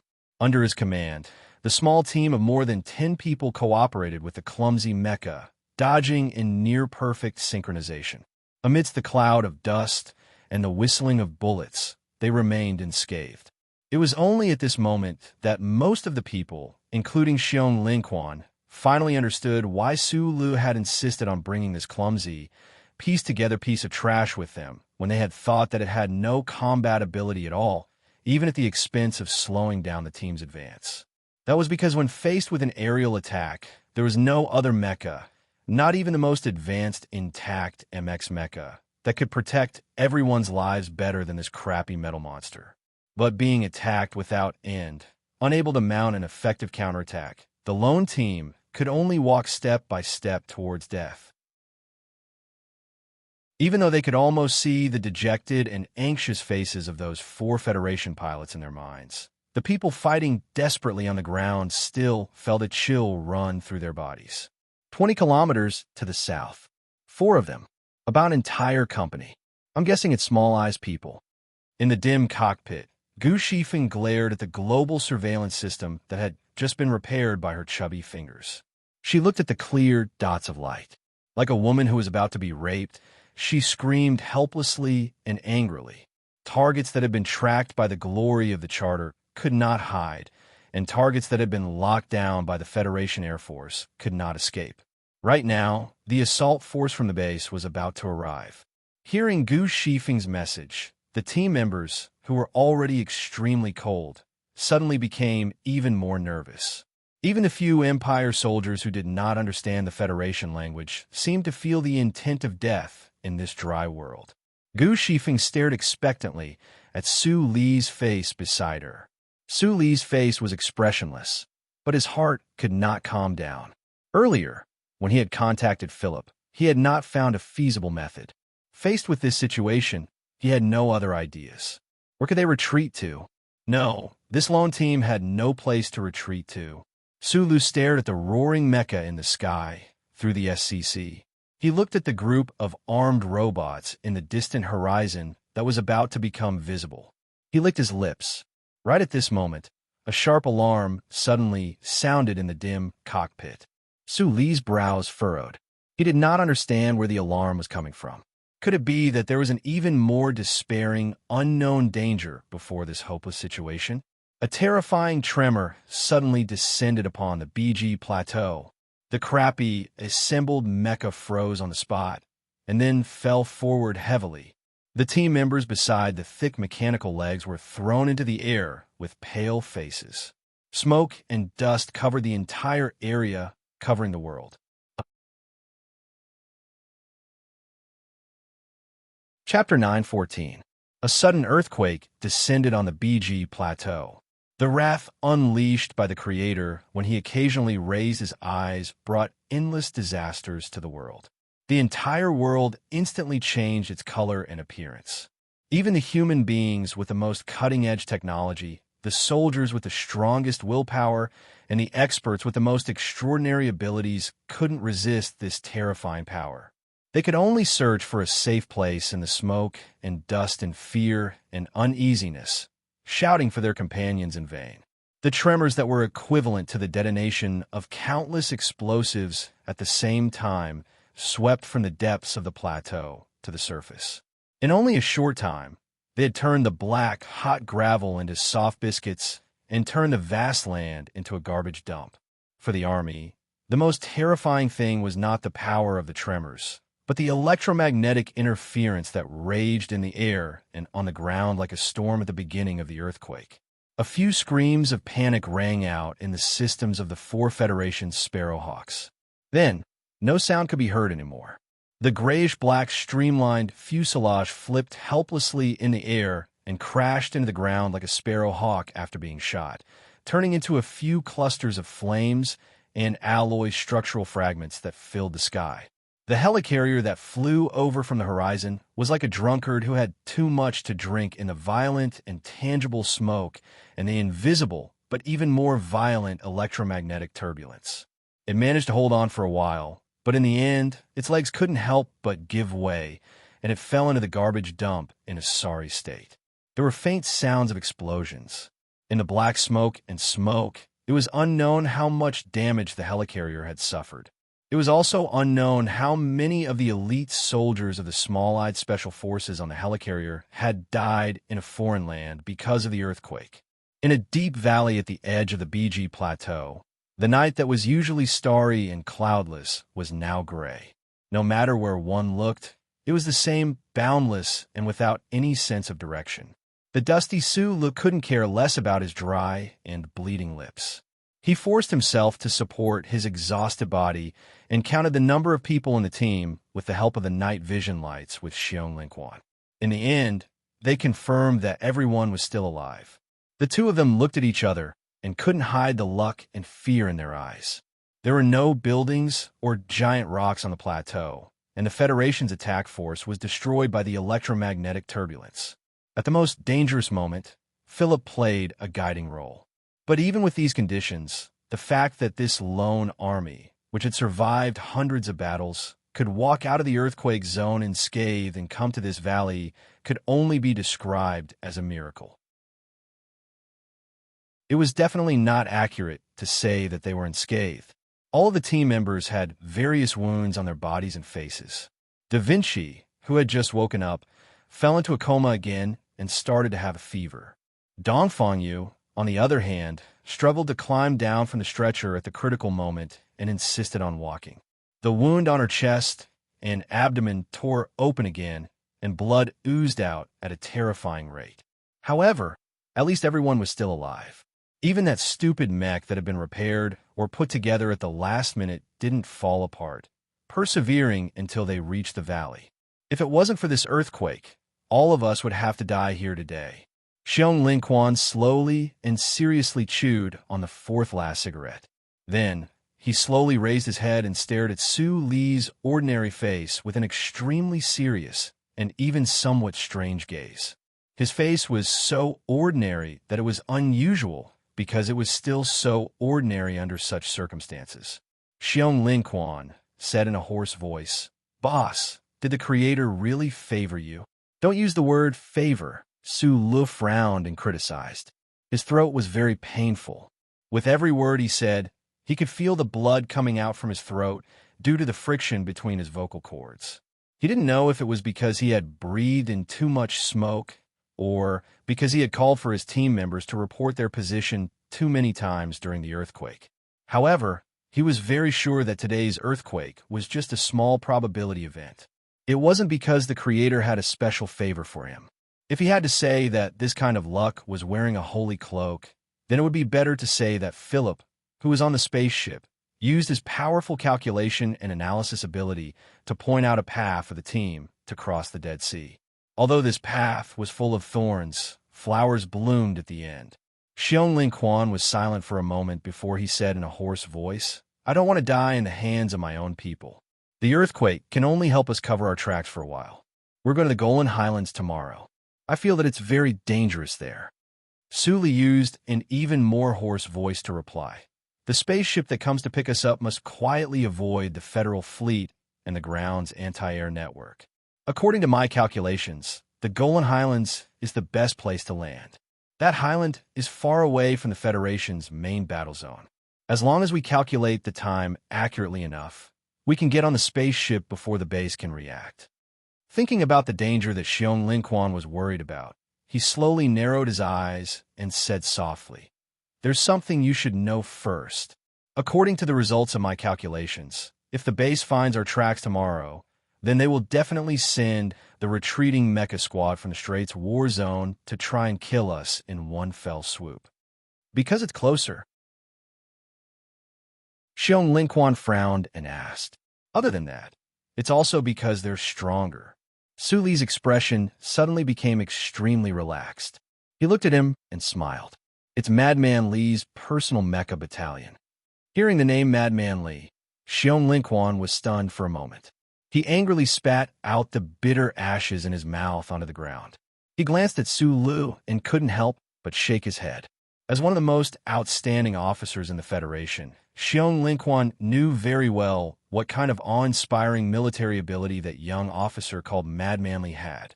Although the other was still only a colonel, he was far from being an expert that he could contend against. According to the information that Gu Shifeng had eavesdropped on, this battle in the Straits had been single-handedly commanded by this person. He was the continuation of the glory of the Lees of Philadelphia's military god. He had the reputation of being unrivaled in the entire military camp at the age of 16. The mottled golden stars that represented the number of enemies he had killed had long filled the two strong mechanical legs of Zhanshi. He was an unparalleled expert on par with the Empire's princess, Huai Chaoshi. Yes, their most powerful leader had once defeated the other. At the very least, his strength was definitely not weaker than that madman's. However, could it be that they would expect their leader to operate that crappy compatible machine to go against the most advanced MXD controlled by Madman Li? The earthquake was a blessing bestowed by the heavens. It was a myth. If Xiong Linquan hoped that Su Lu could still defeat Madman Li in this state, and that the team could still escape from this hopeless situation, then it was no longer a myth, but a joke. Sula noticed Xiong Linquan's slight shaking of his head and knew what he was thinking. However, a gentle smile hung on the corners of his dry and bloodied lips. Thinking that after leaving the valley tomorrow, he might see that guy's violent and proud figure, his mood became somewhat strange. He was not anxious, but abnormally calm. "I understand him." Su Lu stood up, patted Xiong Linquan's shoulder, and said, "So I can deal with him." Reporting 3 things to everyone. First, I have returned to my hometown in Hubei. I have just arrived, and the updates in the next few days will still be very unstable and terrible. It is very likely that I will not be able to update tomorrow, so please do not wait. I am returning to my hometown because I have important matters to attend to. I will not explain my personal matters, so please bear with me. Third, I recommend a book by a beautiful female author called Rebirth in the Human World. To be honest, I have not read it yet, but the word count is definitely enough to kill. Please support me. There are 2 more books to be released tomorrow and the day after. Chapter 9:15. After entering the tunnel, Xiong Linquan told his concerns and Su Li's analysis to the team members. The stone walls that were darker than the valley began to fill with an oppressive, intense atmosphere. The team members' expressions were very heavy. From time to time, they looked up and seemed to inadvertently glance at Su Li's figure. They knew very well that if the lone army was intercepted by Colonel Li Feng's mecha battalion before boarding the spaceship, the remaining 1 in 1,000 survival rate would all be on the boss. After the Empire people and the team heard Paul's analysis in a low voice, their faces full of thick beards were full of panic. They were even more frightened than the team members because until now, they still didn't know the true identity of Sulu, but they knew very well how terrifying the Federation officer named Madman Li was. The dim backlight flickered slightly. An Empire person held his head in despair and cursed a few words in the Empire language with a Northern Star region accent. They fought for a long time on this meat grinder-like Imo Hua planet and were defeated by the lake. Then they were inexplicably captured by this Federation team. After a series of battles, they entered the plateau and encountered earthquakes, but in the end, they still couldn't get rid of the shadow of death. However, this was already deep into the actual control area of the federal military. Other than desperately running with this Federation team and hoping that the goddess of luck who was laughing more and more at them, what else could they do? The Imperial soldier who buried his head between his knees spoke faster and faster.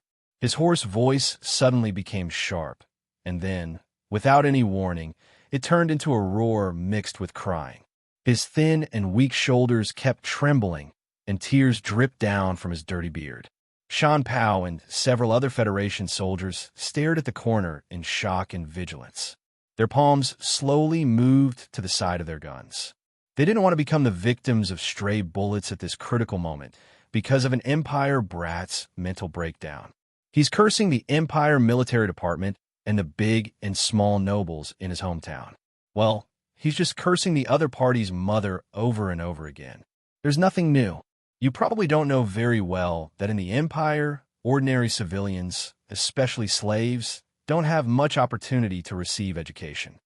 Sula looked at the sobbing soldier and frowned slightly. After a moment of silence, he continued to translate to his team members. Right now, he is scolding the military intelligence department. They said that those bastards only know how to play tricks and frame their colleagues. They threw their strongest reserve team into the encirclement of 3 mecha operators from the Federation just because their team didn't have the royal family's insignia and came from the Northern Starfield. They never liked the orthodox military.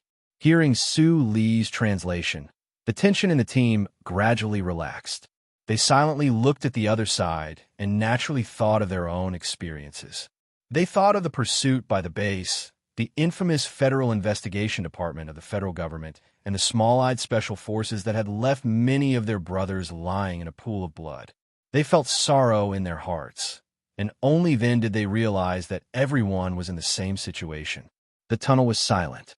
The people of the Federation and the Empire had fought side by side for the past 10 days. Even if there was no friendship, there was some trust between them. They also felt the same emotions. Thus, they all closed their eyes tiredly and began to prepare for the final battle tomorrow. Sula didn't close his eyes. He checked on Da Vinci's condition and sat down beside the simple makeshift stretcher. He rubbed his slightly tangled eyebrows and silently looked at everyone's faces. He saw the helplessness and pressure in everyone's hearts. Just hearing the name Madman, Li almost made the Empire soldiers collapse. It could be imagined how terrifying that person was in their hearts. Including Shan Pao and Xiong Linquan, the Federation soldiers also found it difficult to suppress their nervousness and despair. If the battle was fair, the members of Group 7 would definitely be full of confidence in Su Lu. However, the problem now was that the Federation military wouldn't give them any fair chance to fight. Conspiracy, framing, pursuit, base and small number of people, the division between justice and betrayal. There was no fairness in this matter. We might die tomorrow, so I have something to say to you. Lying on a stretcher beside, Su Lu was Dongfang Yu, the former high-ranking officer of the Iron 7th Division, whose wound had split open again, turned his head with difficulty and said with a hoarse voice, "The purge targeting Group 7 definitely has nothing to do with the division commander. I hope you can believe this." Although the members leaning against the stone wall of the tunnel had their eyes closed, they were thinking about many things.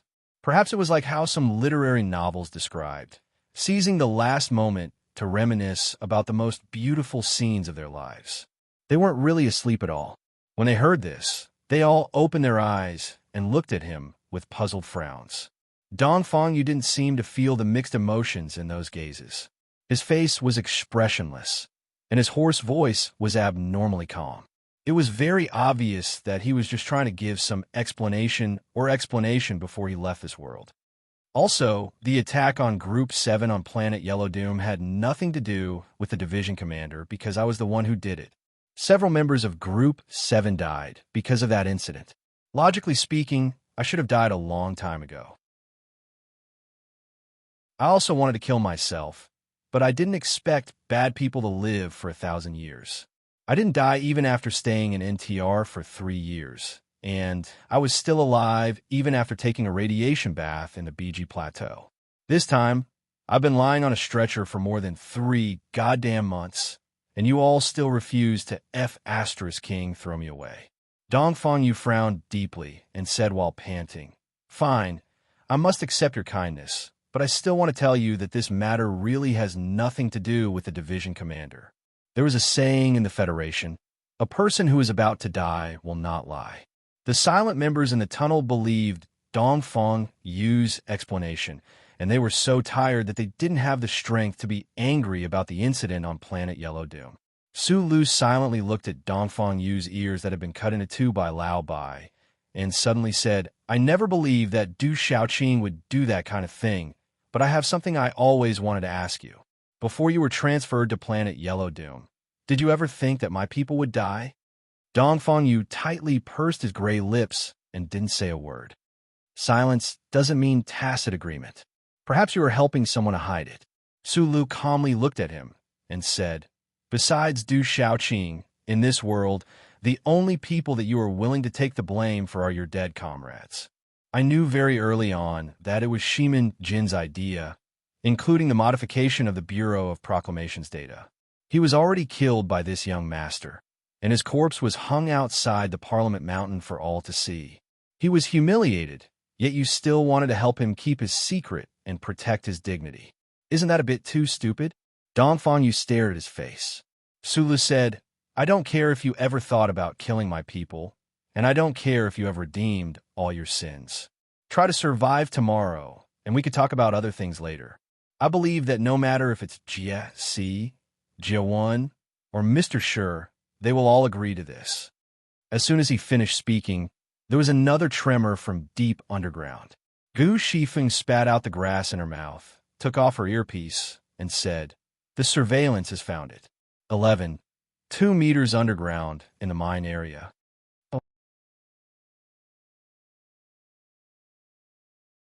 Chapter 916. Level 6.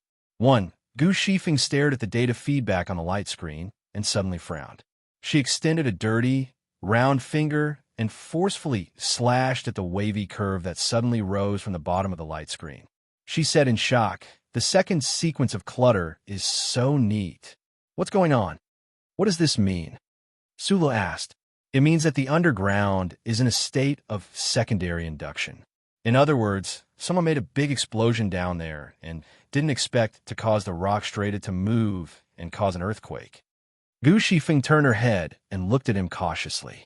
She lowered her voice and said, "Although the location of the epicenter isn't accurately determined, looking at the depth, it should be in the deep mining area mentioned in the east." Su Li's eyes gradually narrowed. After a moment of silence, he said, "A big explosion deep underground. Could it be that the federal military is trying to cover up some traces?" The lone army at the edge of the plateau guessed at the tremors deep underground and wondered if the federal military was trying to cover up some secret. However, the Federation's frontline headquarters in the base didn't notice the 2 earthquakes at all. All of their attention was focused on them, and they didn't hide their anger and murderous intent at all. In the dimly lit command room, The Federation's commander-in-chief, Lieutenant General Hu Lien, looked at his subordinates with a gloomy face. His voice was cold as he said, "I don't care about electromagnetic interference or sudden earthquakes. I only know that the rebel army has less than 10 people, but they managed to survive for more than half a month under the eyes of the Federation's best generals. They crossed 400 kilometers of the BG Plateau and didn't even lose a hair." He slowly leaned forward and stared at the head of the Air Force's Operations Department. He asked, "How are you going to solve this problem? When can a fighter jet group leave?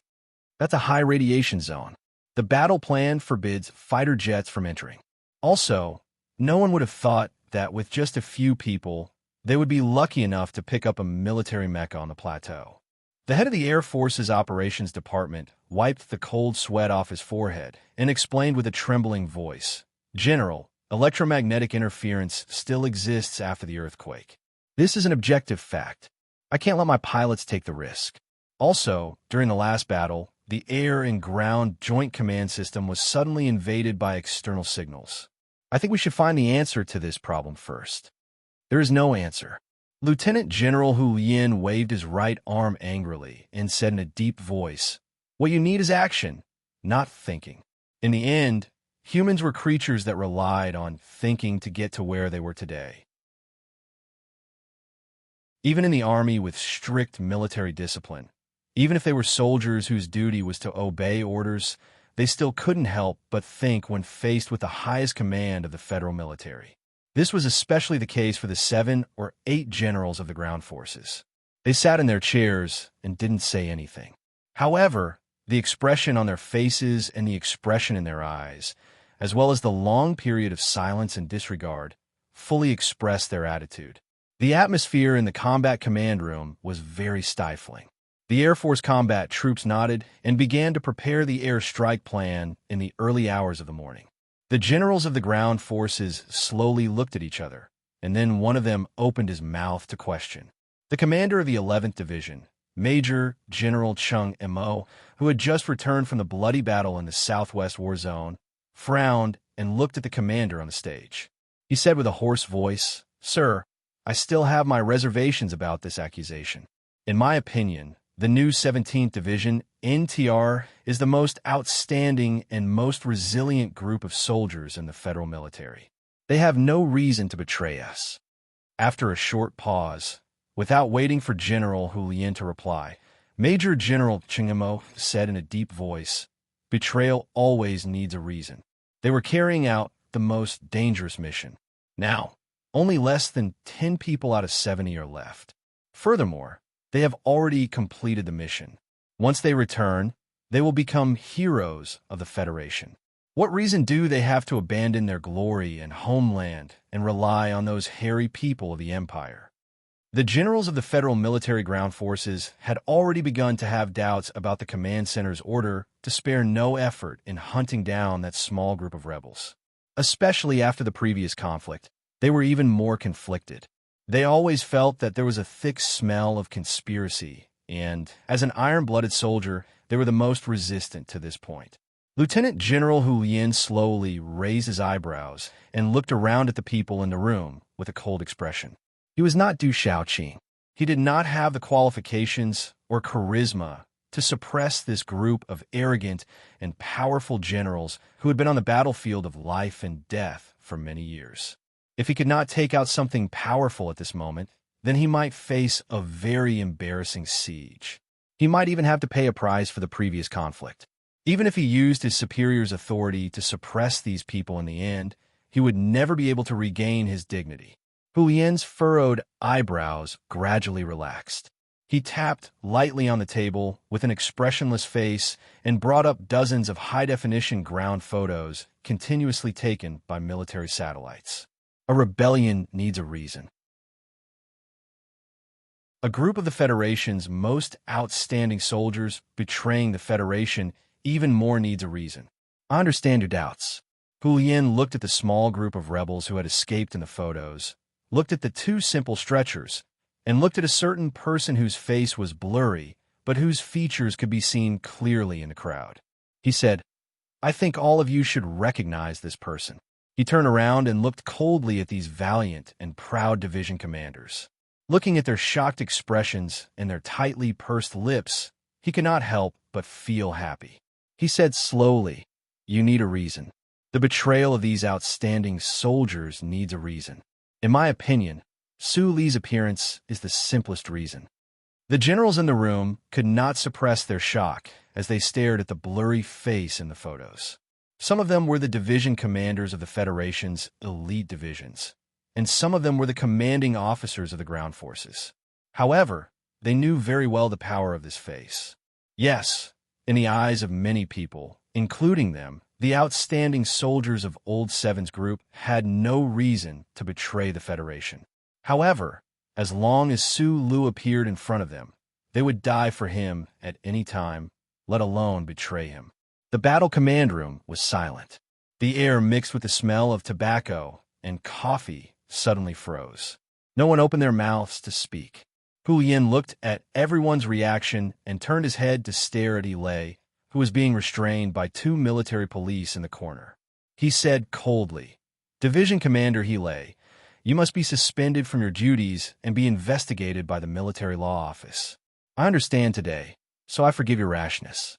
However, if you pull out your gun again, place it on the table, and scream, I will shoot you directly." Lei's face was ashen. His 2 arms, which were being held by the military police, trembled violently. He wanted to say something, wanted to do something. However, looking at the instructor's face in the photos, which had not changed at all 3 years ago, he lost all of his strength. First of all, there's good news. Tomorrow, there will be 1 chapter of 3,000 words. The day after tomorrow, there will be 2 chapters. The day after that, there will be 3 chapters. Then, a little girl, Xiao Mao, has released a new book. It is a love story between a group of evil, handsome young men and a rich woman. If you want to understand the lives of other people, go read it quickly. This book is surging up the rankings on the Qijian Literature website. After you read it, don't forget to leave some tickets on the literature website. The title of the book, Chronicles of a Young Master in Jingdo.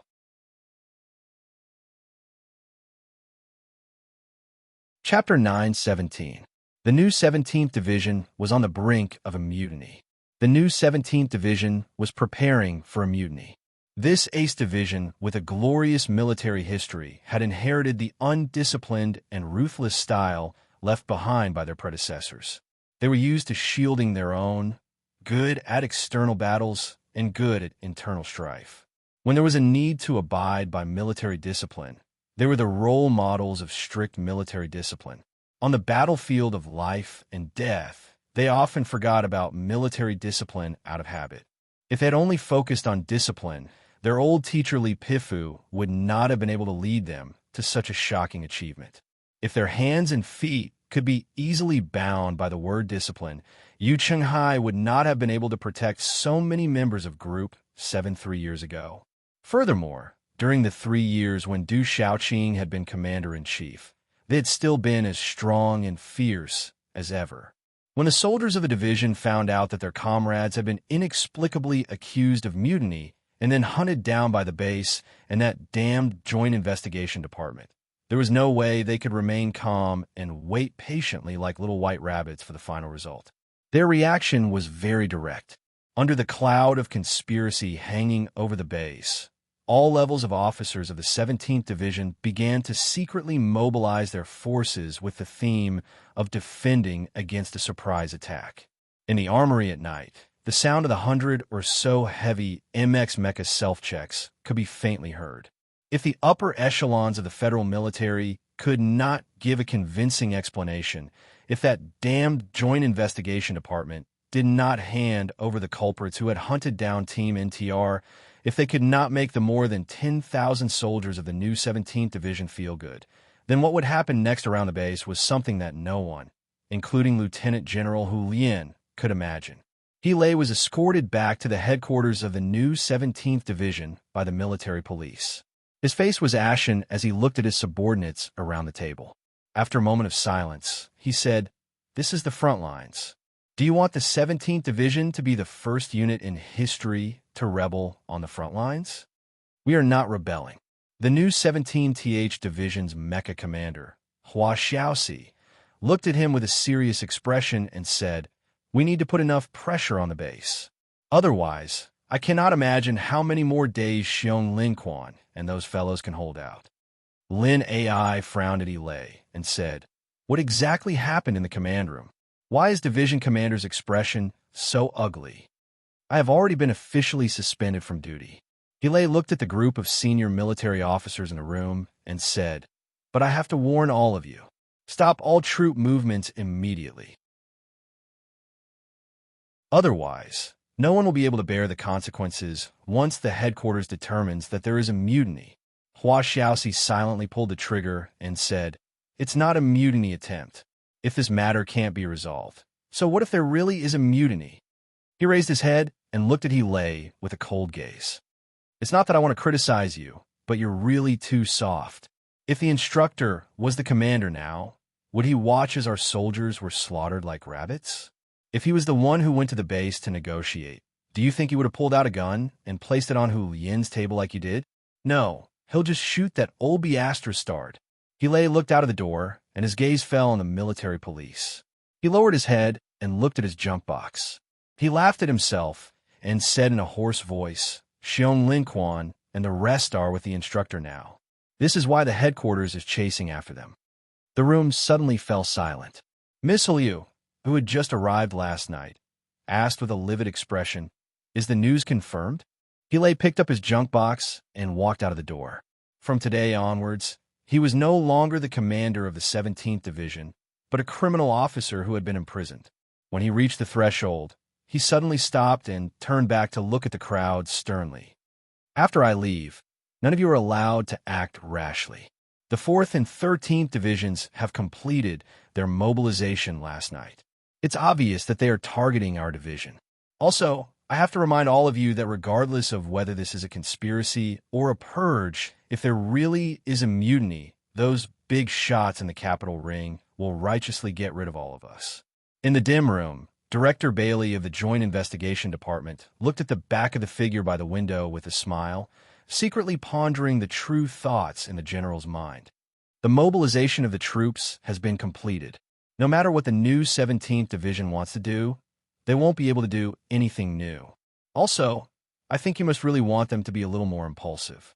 To deal with the troops left behind by Lord War God without an absolutely correct excuse is indeed a kind of trouble.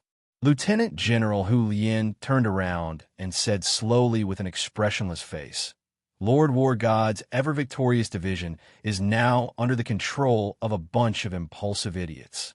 This is a great humiliation to the Federation. I won't deny that I really want to use this opportunity to complete a purge." After a short pause, he looked at Director Bailey and said mockingly, "But do you really think I'm stupid enough to cause a mutiny in the troops? When the time comes, neither you nor I will be able to bear the responsibility." Director Bailey did not respond to the general's mockery. The smile on his face gradually faded as he said in a serious tone, "That spaceship has been trying to escape the surveillance and enter the atmosphere. It's obvious that it wants to help the rebel army leave.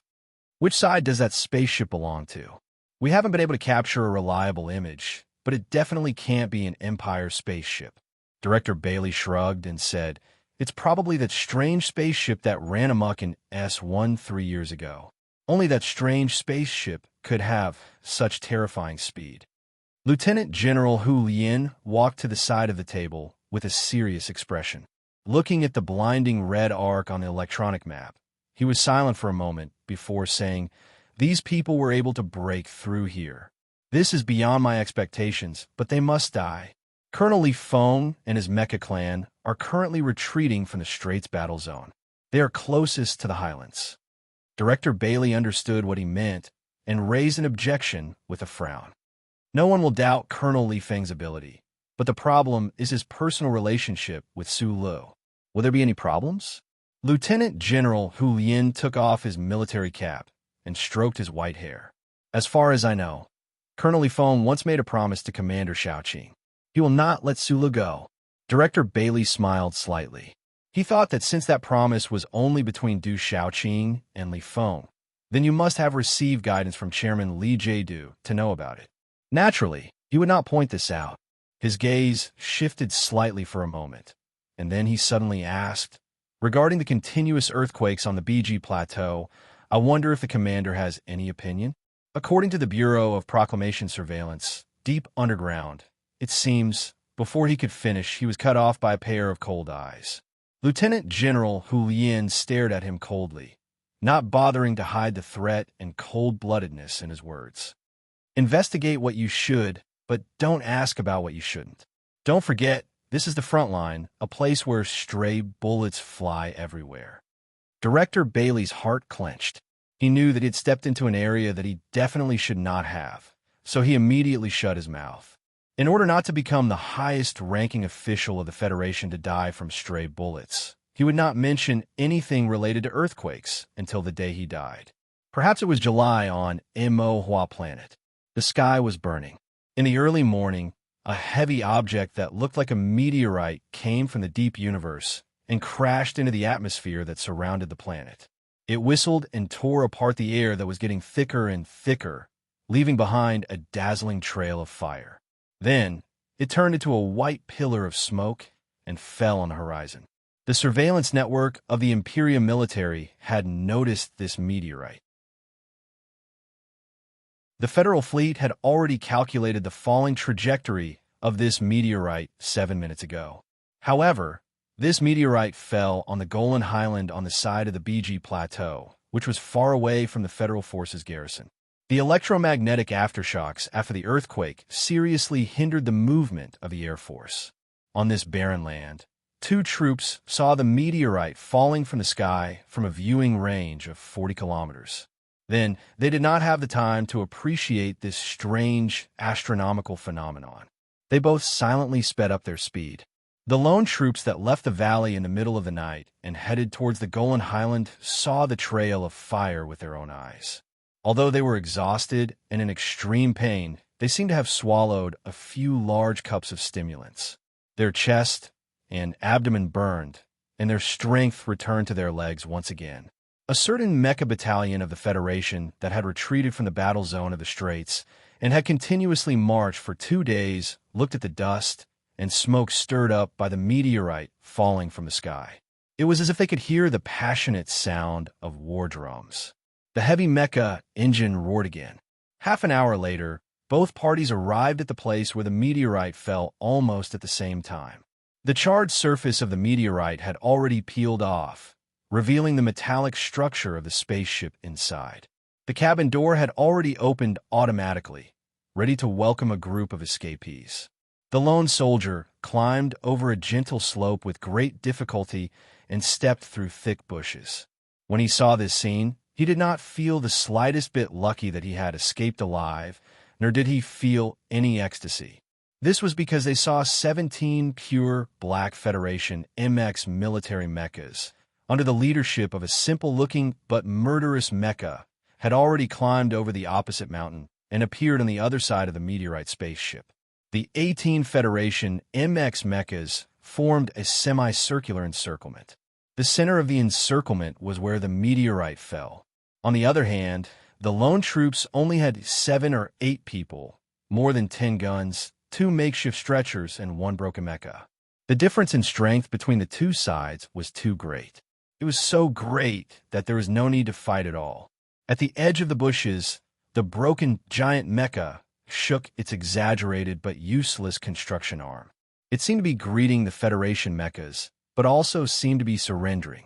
Xiong Linquan held the heavy gun in his hand cautiously and looked at the imposing military mechas a few hundred meters away. Then, he silently looked at the back of the only broken mecha on his side.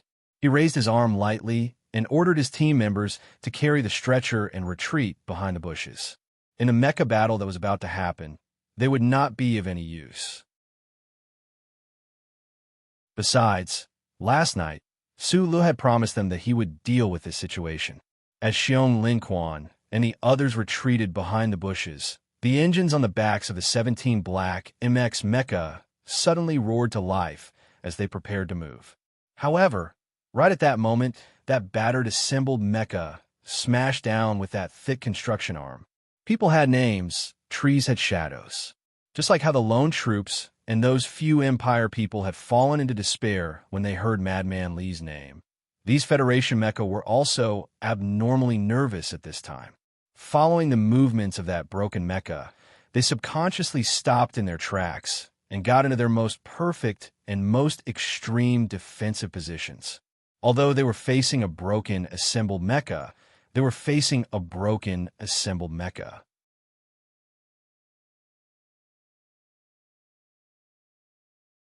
Chapter 9:18. Contrary to everyone's expectations, or rather the expectations of the alloy mecha, the gigantic, tattered, assembled mecha swung its exaggerated mechanical arm towards the ground, but it did not cause any landslides, nor did it cause any horrifying consequences. In fact, the crater it made on the ground was rather pitiful. That seemingly thick and strong mechanical arm had been broken into countless pieces by the recoil, looking exceptionally pitiful. They had been prepared to receive the strongest blow from the strongest opponent, only to see such a scene instead. They could not help but feel a little strange, a little ridiculous. After all, this was a makeshift mecha made up of countless discarded parts, so its structure was rather pitiful. However, even if it was just a bluff, it still managed to deter the ambush of those Federation MX mecha. After a slight delay, Xion Linquan and the others quickly retreated back into the bushes. The 17 black MX mecha did not care about those fellows who were retreating from the battlefield. They only stared warily at the tattered mecha in the middle of the field that had already lost an arm and looked like a crippled beggar. They knew very well that with the mobility of those crippled soldiers, there was no way they could escape from the Golan Highlands. The only thing they needed to do was to defeat and destroy this tattered mecha in front of them and erase the powerful name in the cockpit of the mecha. Right then, the tattered, assembled mecha moved once more. The cockpit door slowly opened with an unpleasant creaking sound. The dim light of the morning shone in, revealing Su Li's ordinary but extraordinarily calm face. 200 meters away, the black mecha in the middle of the Federation's mecha group, which had a darker shade of black, popped out the exaggerated alloy blade at the front end of its right mechanical arm. The thick cockpit door opened, revealing Madman Li's face. His still delicate features held the same hint of madness and violence. After not seeing each other for 3 years, separated by 200 meters on the wasteland, Su Lu and Madman Li looked at each other from afar. They looked at the traces of timidity on each other's faces and remained silent for a long time. Who knew if it was because they had seen images from a long time ago? Just like Ka chiefing on the old moon, the knife in his chest and the blood between his teeth in the Lin Yuan, the sound of gunfire in the mountains and the words in the prison cell. One after the other, he ran wildly towards the blue sea. For a very long period of time, the two of them were publicly acknowledged as the strongest in the Federation. They had fought before, but they had never truly fought to the death. It was only when they met again after 3 years on this bloody battlefield that they finally reached the final moment. The cockpit door opened downwards, like a large door at the tail of a battleship, leading to the endless and deep universe. Sulu looked at the meteorite ship nearby through this cross-section, and at the 10 or so Black Federation MX mecha in the distance. His gaze finally and naturally fell upon that mecha, upon Madman Li's face. "Duel?" Sula asked. His voice was not very loud, but it clearly penetrated the morning high ground and entered everyone's ears. "No way," Madman Li replied. His voice was just as proud and cold as before, like a ruthless blade that directly cut through all the messy reminiscences of old times. Hearing these 2 words that seemed to jump out from fiber paper, Su Li's thick eyebrows rose slightly. He looked quietly at him in the distance and said, "You won't even leave us a chance for a fair duel? I'm carrying out military duty, not a street brawl." Li Feng replied in a low voice, "You were also once a soldier of the Federation. You should understand very well that talking about fairness on the battlefield and calling it a duel is very childish thinking." Su Lu frowned slightly. After a moment of silence, he said, The problem is that even you don't believe that you're carrying out military duty. If you say that you want to kill me because I'm a citizen of the Empire, then there's no reason for Big Bear and the others to be killed by you. A soldier's duty is to obey orders, said Li Feng. Sulu said mockingly, "What's the point of saying this? 3 years later, many people will laugh at me for becoming a third-rate philosopher. 3 years later, I don't want to laugh at you for becoming an ice demon like Du Shaoqing. When have you ever taken the military orders of your superiors seriously? I must bring everyone back." Li Feng's brows creased slightly. "If they are wronged, I guarantee that they will receive a fair trial." Sulu looked at him like he was looking at a naive child. He smiled and said, "The Federation still has such a thing as fairness?" Li Feng loathed the way he looked at him. He laughed coldly and said, "Do you think that only the Empire can find fairness? No, there's no fairness in the Empire either. The Empire is a pile of dog shit." Sulu calmly looked at that familiar face in the distance. After a short pause, he continued, "But you can't be willing to throw a pile of dog shit called the Federation in your face just because of this." Li Feng looked at that tattered mecha assembled together and was silent for a long time. "As the grandson of the war god, you should understand the way our 17th Division does things, and you should also understand the way Team 7 does things. When we are insulted and harmed, we will not believe that any outsider can help us solve the problem. We only believe in ourselves." Sulu said, "So don't count on them surrendering today." Li Feng's furrowed brows slowly relaxed.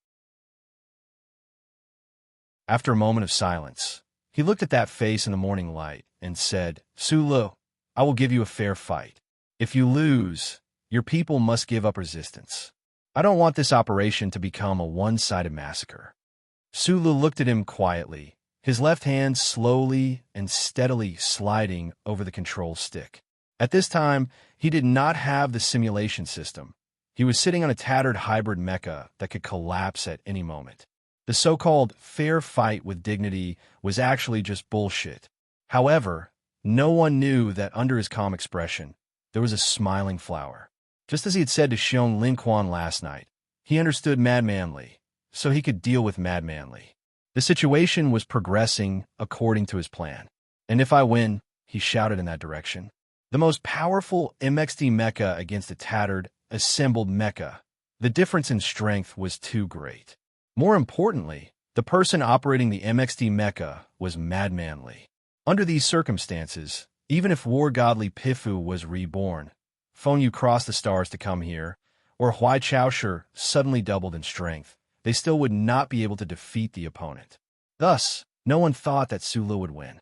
Even Li Feng, who considered himself vigilant enough, did not think so himself. But strangely, due to some hidden worry in the depths of his heart, Madman Li replied seriously after a moment of silence, "If you win, I promise that those people behind the bushes will not be harmed in any way, but you must die." "Very good. This is the promise I need," said Sulu with a smile. "Only I really don't understand. Why do you want me to die regardless of the outcome? Whether as your uncle or uncle, you have no reason to hate me so much." There were only 3 MXD mecha in the entire Federation, and only 2 people in the entire Federation had the ability to operate an MXD mecha using turbo technology. Those 2 people were Su Lu and Madman Li. Su Li's little white flower was currently hiding in an unknown armory of the Federation, covered in dust. Meanwhile, the other MXD mecha with an even darker black had shown brilliantly on the Mo Hua planet for 3 years, fighting several battles with Huai Caoshi's Peach Miasma, exceptionally valiant. Today, in the morning light of the Golan Highlands, the black MXD mecha was like a god of war.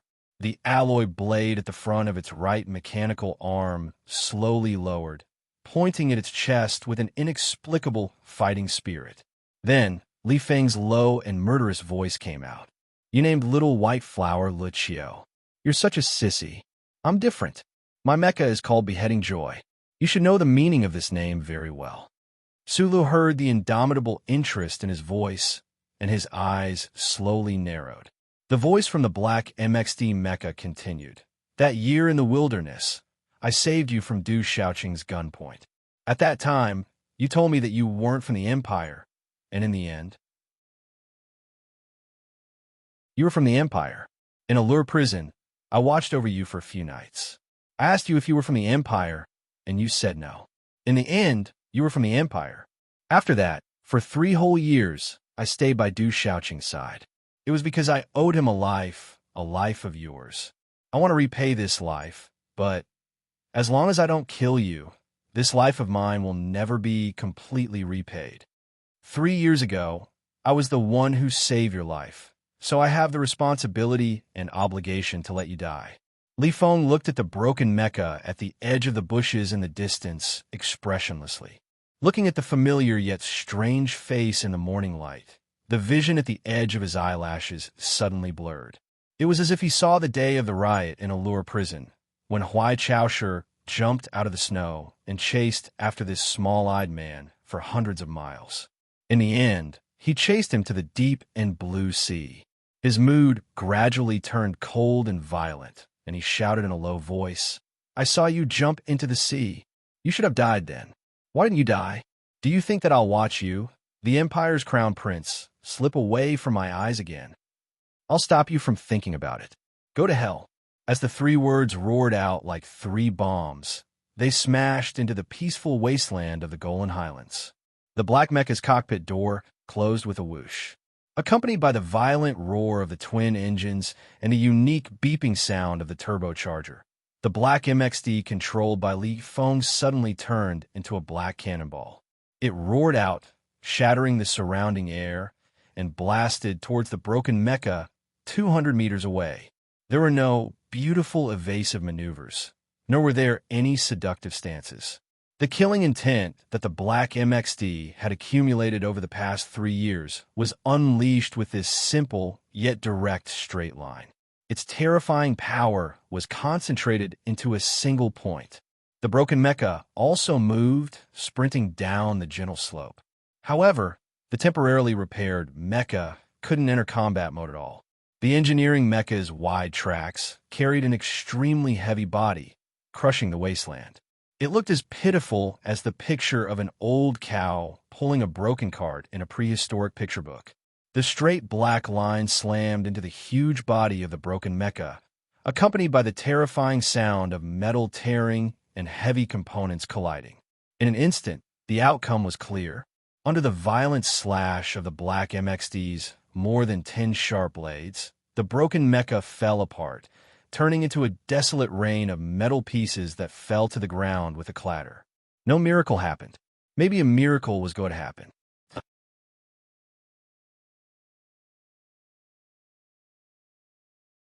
Chapter 919. Miracles were never bestowed by the Creator. Instead, they came from the never-withering determination and the best preparation in advance. Temporary failure was not scary. The real key was whether you were prepared for failure and try to take advantage of it. The broken mech was instantly blasted into smithereens, turning into a black rain that filled the sky. This was not unexpected, including Su Lu in the cockpit. However, the spectators did not notice that there were actually many unnoticeable details hidden in this tragic one-sided battle. They did not notice his preparations. For example, the wide tracks had come off faster than expected. For example, the splashing of the thick armor had been more spectacular than the MXD blades. For example, when the assembled mecha had been cut in half at the waist, the faintly discernible rocket launchers had caused the upper half of the assembled mecha to topple over faster than expected. Because of the difference in speed, the scene suddenly became strange. The black MXD was like a violent woodcutter chopping down a heavy stone tree. The broken upper half of the tree seemed to have a pair of invisible legs. With a few muffled sounds, it broke away from the heavy alloy fragments that filled the sky and smashed towards the front right with a whoosh. On the right front, there were 2 Federation Mecha MX military mecha silently observing the battle. They watched as that half-section of the engineering mecha, weighing several dozen tons, came crashing down like a giant rock from outer space. However, they were unable to react in time, only able to watch and wait for the collision to happen. No one could react to this extremely strange move of Su Li's, except for Li Feng. The seemingly ruthless Mad Chop was, in fact, in an extremely cautious and calm state. He knew how difficult and powerful an enemy Su Lu was. He knew that this person would definitely not be so stupid as to wait for death.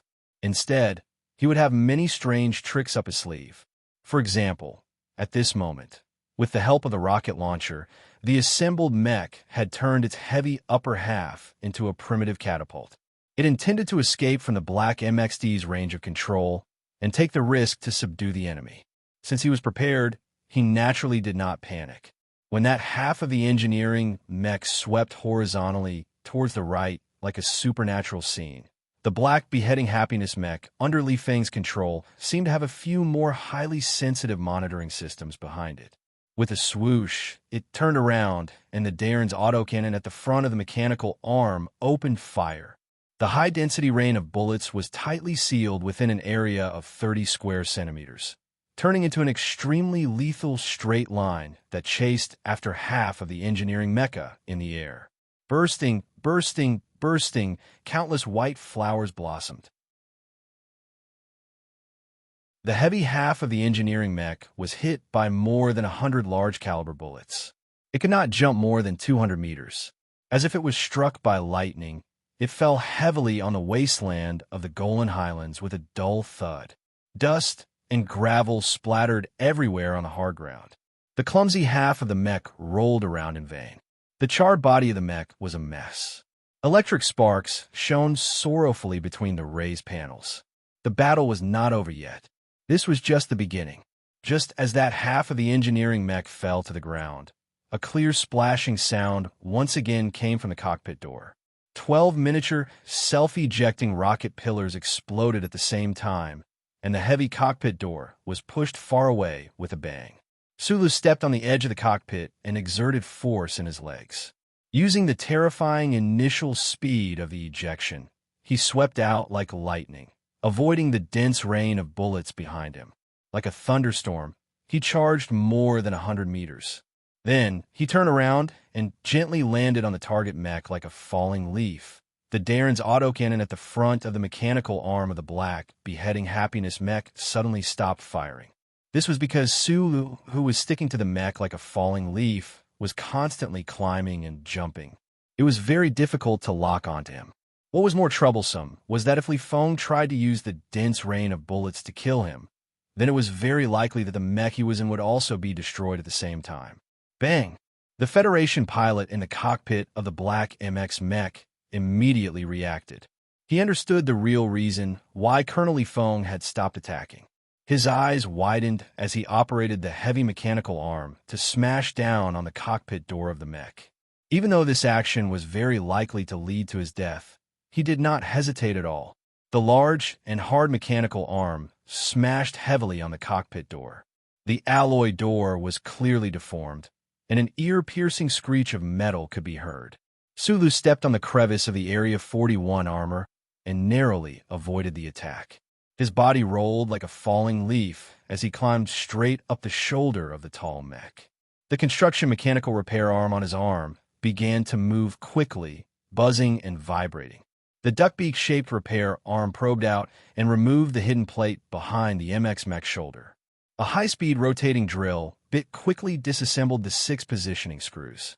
The densely packed data cables were exposed before Su Li's eyes. His face was expressionless as he gripped them with his hand. Then, he used some force to slide them down. The plastic sheet cracked, and the data cables were truly exposed, including the core lines inside. His steady palm continued to hold the exposed core lines. The scorching power behind his waist surged out, passing through his wrist and instantly turning into a trickling stream under his subtle control. As those trickling streams passed through the core lines, they entered the MX mech's control hub. With a pleasant click, the cockpit door of the mech opened.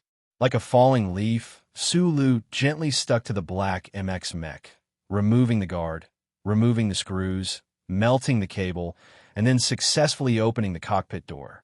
In total, Sulu had completed 17 effective operations. all of which took less than 5 seconds. What was even more inconceivable was that while he was performing these operations, the black mech on his body had been trying to attack him without regard for mutual destruction.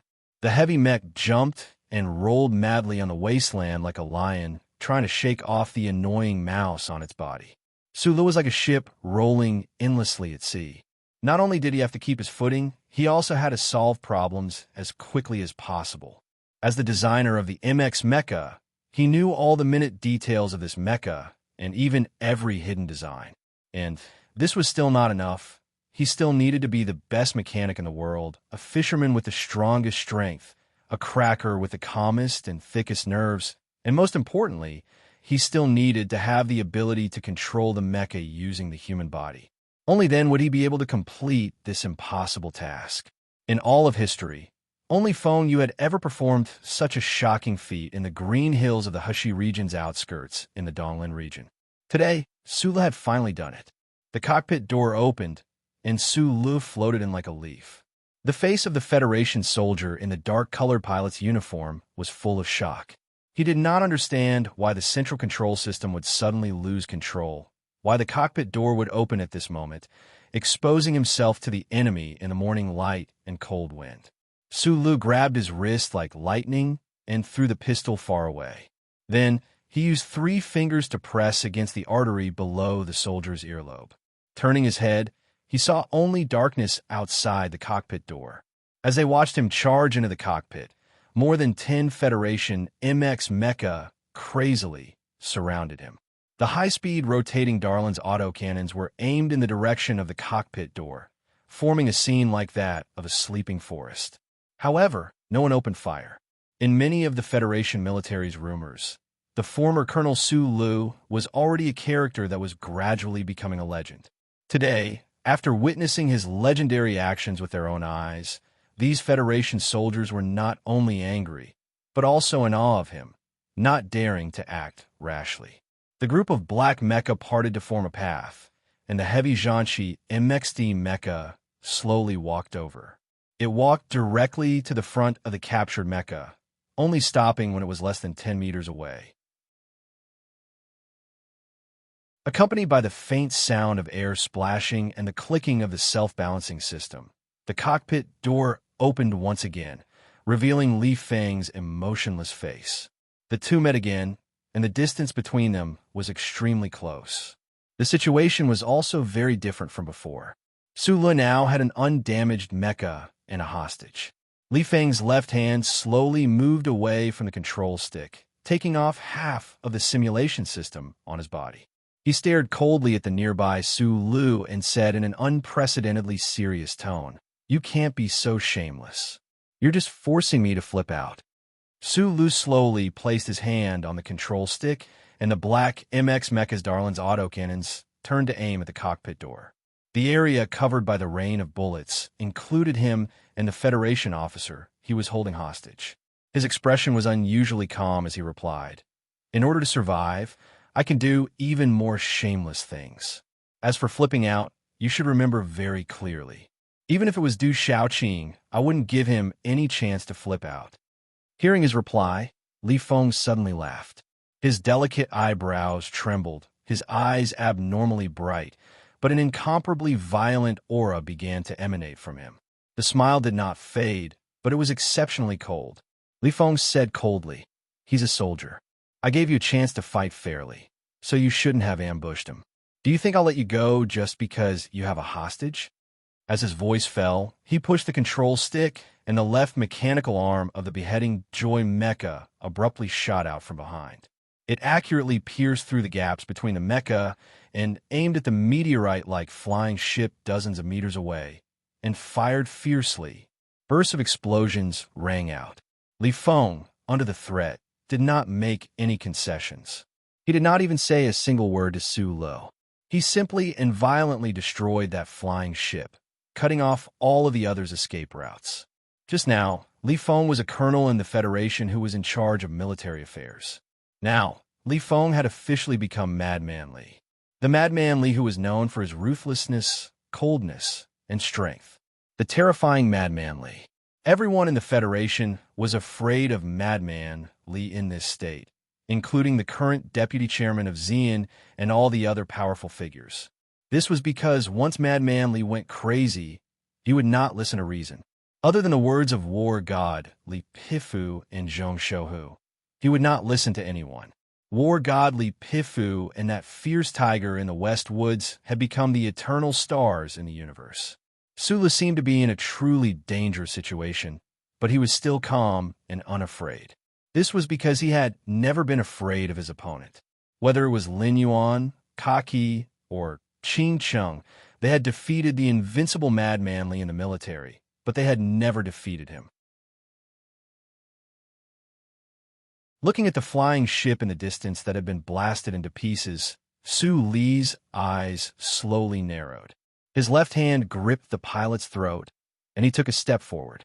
Facing the dozens of high-speed, rotating Darlin's cannons, he walked to the edge of the cockpit door. He raised his left arm expressionlessly and suspended the pilot's body in midair. Then, he stared into Madman Li's eyes and began to vent his anger.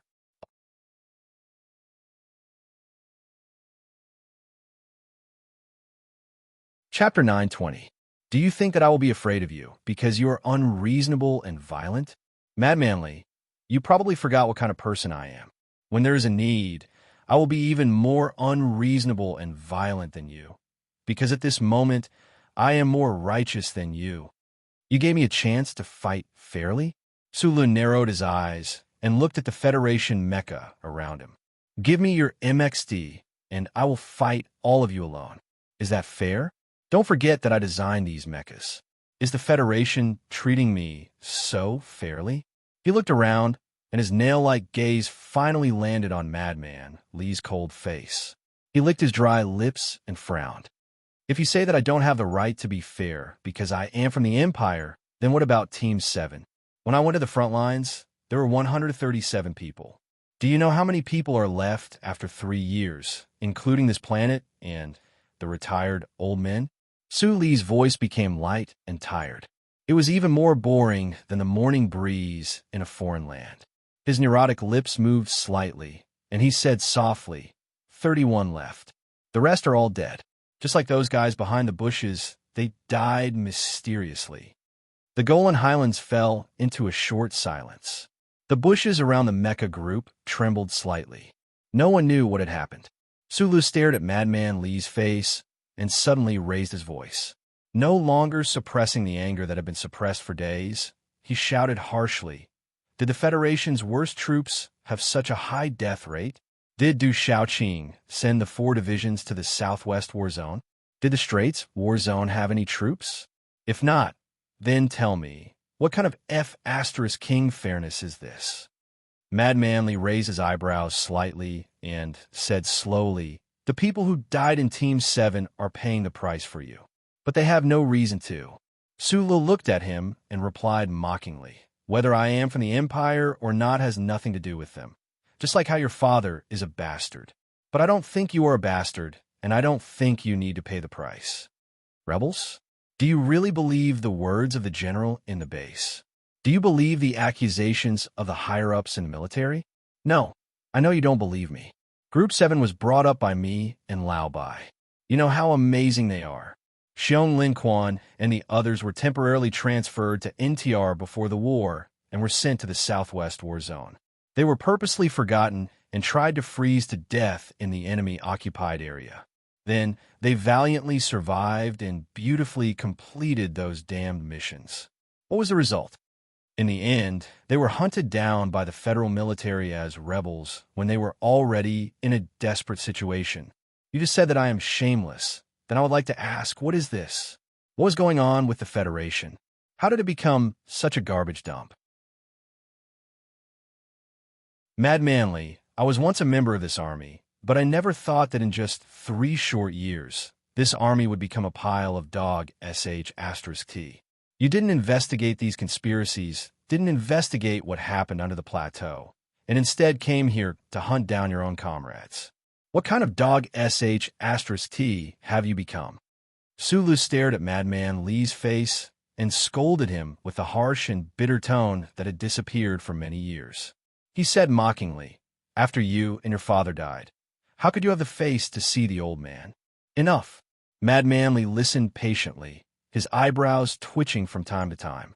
Finally, he could not help but interrupt his scolding and said slowly and coldly, I have my eyes. I will go and see what happened. I will investigate what needs to be investigated. It is not up to you, the crown prince of the empire, to lecture me, but you must die. You have your eyes?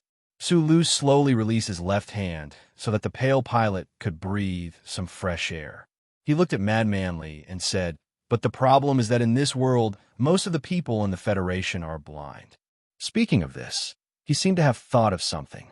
He took a deep breath, paused for a moment, and continued calmly, actually, I have never thought about whether or not to return to the Federation, and when to return to the Federation, because there is a most troublesome problem that I have never been able to solve.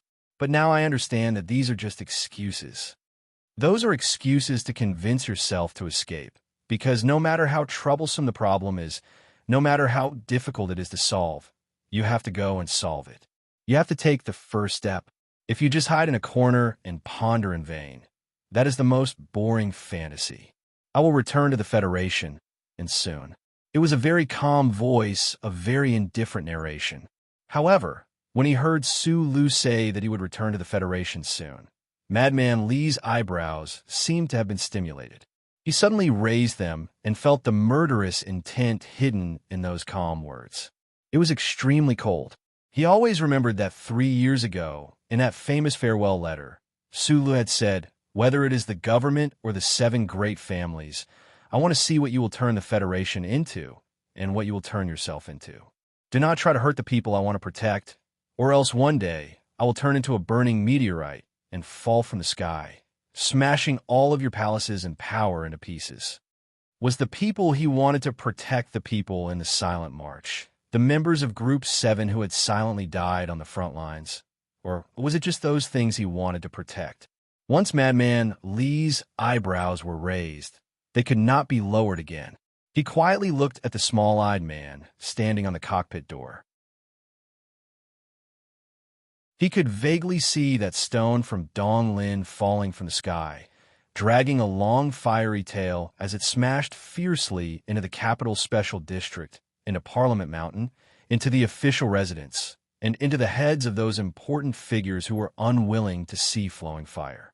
Mad Manly slowly forced out a few cold and suppressed words from between his teeth. The Federation's matters will be handled by the people of the Federation. What is a person of the Empire like you going to the Federation for? You can say that I am cheap, but I still think of myself as a person of the Federation. Dozens of my closest brothers died on this bastard planet. In the past, I always pretended that I didn't know, but now I can no longer continue pretending, so I can only go back. Sula looked at him calmly. Suddenly, the corners of his lips curled up, revealing a mouth full of neat white teeth. He said, Go back for what? The first thing, of course, is to kill your biological father. Suddenly, he took a step back into the dim cockpit. His left hand was still cautiously and vigilantly holding the pilot's body, blocking in front of his body. His heel slowly stepped on a button somewhere. Now, let's make things simpler. This is a personal grudge, and it doesn't involve anything else. Regarding these matters, you have your own eyes, so I will be my eyes. Sulu raised his right hand, pointed 2 fingers at his eyes, and said, Distinguish between black and white. Mad Manly slowly tilted his neck and looked at him from the side of the frame. Half of his body was immersed in the darkness of the cockpit. After a moment of silence, he suddenly said, Can the eyes of the dead also distinguish between black and white? After I die, I will also dig out my eyeballs and soak them in formaldehyde water to see how Pabre and your father will die.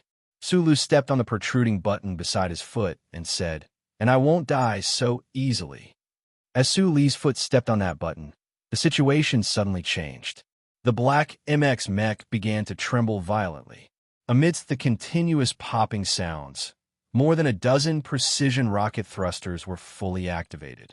The powerful reaction force caused the entire cockpit to instantly separate from the body.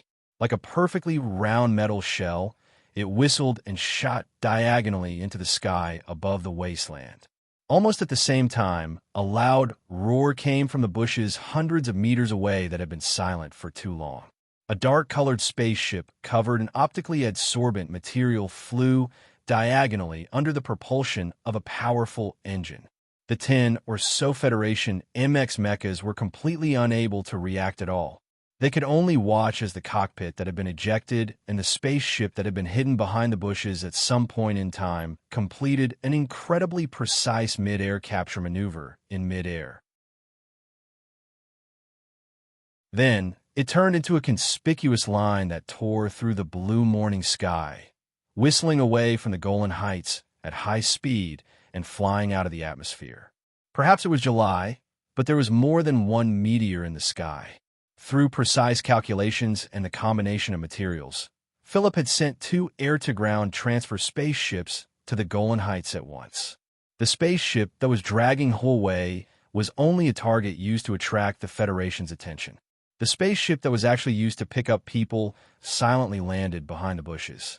When Sulu was facing off against Madman Li and the 17 Federation mecha in the wasteland, Xiong Linquan and the others had already carried the stretcher and quietly boarded the spaceship. In order to prevent lunatic Li from noticing the commotion on the other side, Sulu had to stay on the field and perform a total of 3 precise and perfect ejection moves. His unbelievable mecha control allowed him to complete this move, and in the end, he was able to climb high and retreat gracefully. Sulu and the old man were invincible. Madman Li silently looked at the spaceship that was disappearing into the horizon. He didn't speak for a long time. Finally, the corner of his mouth twitched slightly.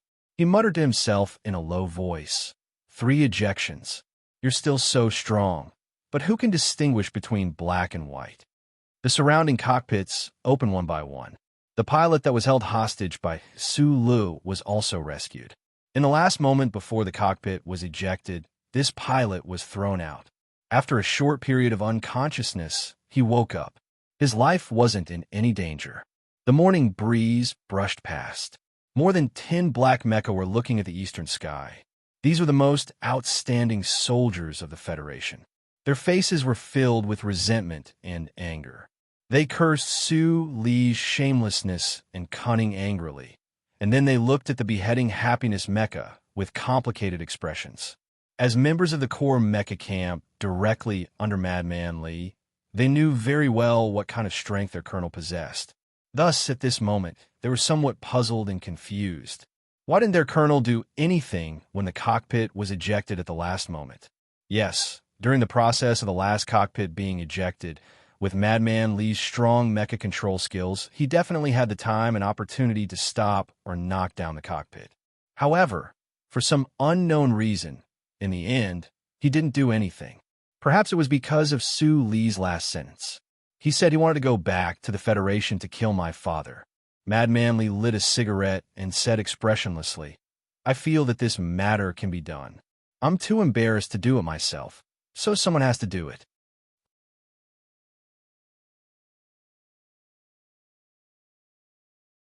Chapter 9:21.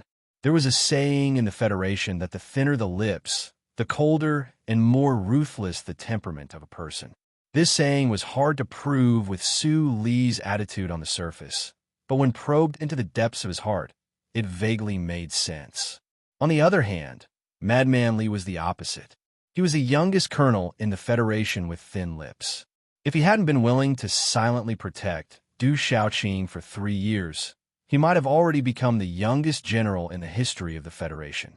In the eyes of many people, he had a ruthless and cold temperament. As he watched the spaceship leave, he could coldly discuss how his own father was about to be hunted down by someone like Sulu. In reality, however, not many people could touch the true fire in his ruthless body. The military vehicle driving towards the base shook uneasily. The cigarette swayed uneasily between his thin lips. From time to time, he would flick out a few wisps of smoke, smearing the glass for a moment before disappearing without a trace.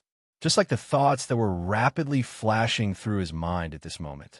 Before Du Shaoqing was transferred back to the capital ring, he had a long conversation with him in the battlefield graveyard. During the conversation, the Federation general's greatest concern wasn't the war situation on planet Hua after he left, but the internal problems of the Federation forces.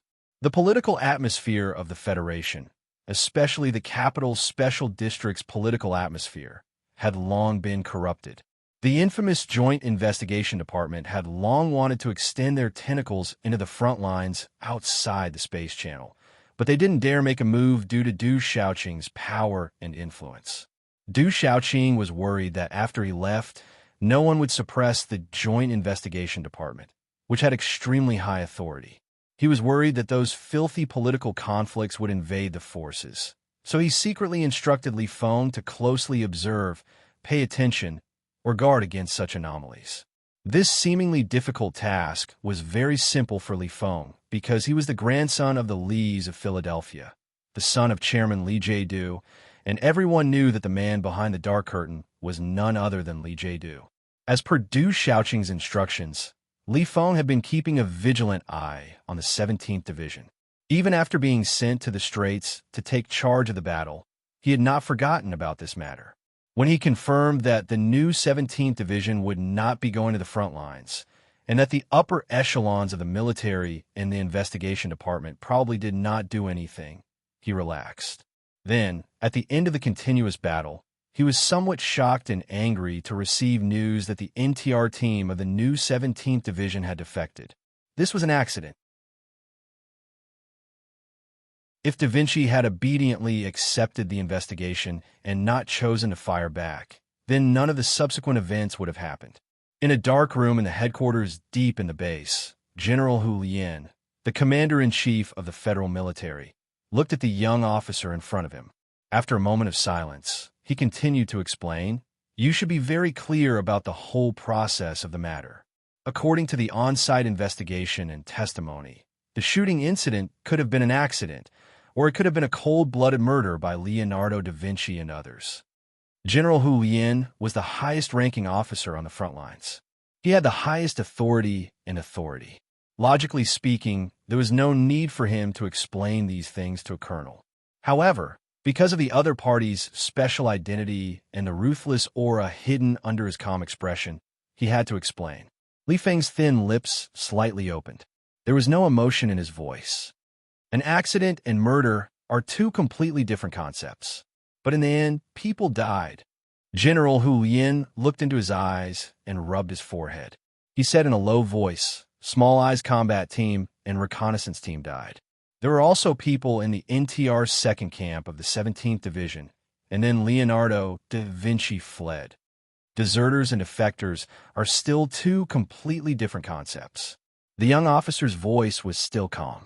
No matter how hard the general tried to discern his true intentions, he was unable to do so. General Hu Lian's expression gradually became serious. He frowned and stared at his face. After a long silence, he said, "Everyone in the army knows the temper of the bandits in Old Seven's group. Do you remember how Magnolia cut off Dongfang's ear 3 years ago? If Xiong Linquan and the others knew about this shooting incident, how would they react? They would definitely act recklessly. I am the commander. I have to consider the entire situation on the front lines. I can't put my mind on such a small matter. I have to consider the stability of the entire army. In order to eliminate all unstable factors, in order to prevent Xiong Linquan and the others from acting recklessly, the base decided to act recklessly and pin the crime of defection on them." Li Feng slowly frowned and looked at the general behind the table. General Hu Lian was silent for a long time before he replied. "They acted together with the crown prince and the soldiers of the empire. They even launched 3 attacks on the federal forces. The headquarters has sufficient evidence to prove that they have betrayed the Federation." Li Feng tightly pursed his thin lips and looked at him in silence for a long time. General Hu Lian looked at him and said sincerely, "There will be no record of our conversation today. I didn't admit to anything just now, but I must remind you that the capital ring is very chaotic right now. Mr. President and Chairman Li are under too much pressure. The front lines cannot be messed up. Little Feng, no matter what conflicts you have with Chairman Li, you are still the descendant of the Lees of Philadelphia. You should consciously protect the legitimacy of the federal forces. In my opinion, those bandits have no right to stay in the federal forces, much less the glorious 17th Division. Li Feng slowly stood up and seriously fastened the collar around his neck. He looked at the military boss behind the table and said in a deep voice, "I am indeed a member of the Lees of Philadelphia, but, General, you forgot one thing. As a soldier of the Federation, my grandfather would never treat any federal forces, including the 17th Division, as his private army. If that father of mine has expressed similar intentions to you, I can only say that to this day, he probably still doesn't understand why my grandfather retired to the lakeside. I can only say that he has no right to wear this military uniform." Li Feng stood up straight in his dark military uniform. With a clap, he saluted expressionlessly like a sword about to be unsheathed. General Hu Lian looked at him and squeezed out a strained smile, saying, "You fought well in the Battle of the Straits. You should rest early. I will ask for a reward for you. The next time we meet, you should have an extra star on your shoulder. I have never needed to rely on a general's star to prove my accomplishments. My mecha's mechanical legs are already painted with countless stars." Li Feng slowly put down his right hand and said in a deep voice, "Since you insist on the legitimacy of the federal forces and insist that the 17th Division is an army of the Lees of Philadelphia and cannot tolerate any scum, then no matter the reward, please hand over the new 17th Division to me. Delay has already been suspended. I will sign the order immediately," said Hulian. Li Feng walked towards the door of the office, but he suddenly stopped at the doorstep and said, "Since from now on, the new 17th Division is my unit, then I hope that Sir General will be able to transfer the 3 mechanics around our encampment away as soon as possible. With my unit being blocked in an alley, I will not be in a good mood. I will not be in a good mood. I will not let others be in a good mood." The armored military vehicle roared as it drove out of the forward operating base, rushing toward the area where the new 17th Division was stationed. Li Feng lit up another cigarette, causing the cigarette in his tall and strong body to sway uneasily at the same time. His slightly furrowed brows contained a storm. He sat in the front passenger seat with a few officers in the back. These officers were the assistants or supervisors that War Godly Pifu had specially chosen for him after he had caused a ruckus on Parliament Hill and smashed Senator Zion's office. Many years had passed in a flash. These officers had followed him through the West Woods and entered the Empire. Their loyalty and ability were unquestionable. Feeling the strangely oppressive atmosphere in the car, no one spoke. One of the staff officers had been staring at the screen on the workbench on his knees, and no one knew what he saw. He waved his arm vigorously, and then quickly reported to the front, "The letter of appointment has been filed. You are officially the acting commander of the new 17th Division." "What about the 3 mechanics around the 17th Division?" asked Li Feng expressionlessly. "The defense order has been issued. According to the time calculation, they would have already evacuated when we arrived," replied the staff officer. Li Feng shook his head and threw the cigarette in his hand out of the window. He said, "Other than being good at defense, Hulian's most famous skill is to flatter my father. For him to hand over the 17th Division to me so quickly means that the rumors are true. But I wonder if in a few more hours he will regret handing over the authority too quickly." In a shaking military vehicle, the staff officers looked at each other. Although they did not speak, they could see the excitement in each other's eyes. They knew very well that the calmer the young acting commander in the front passenger seat was, the crazier he would be. "Give me a copy of all the orders and records of the NTR unit immediately. Look for old Luo in the headquarters for this matter. Top secret document.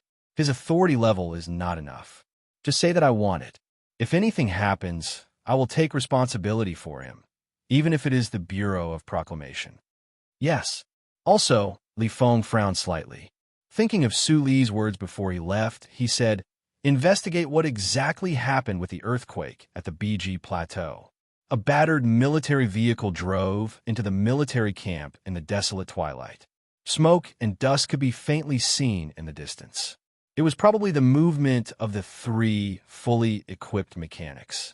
The scene of hundreds of mechas activating at the same time, although it was not in front of one's eyes. One could imagine how magnificent it would be.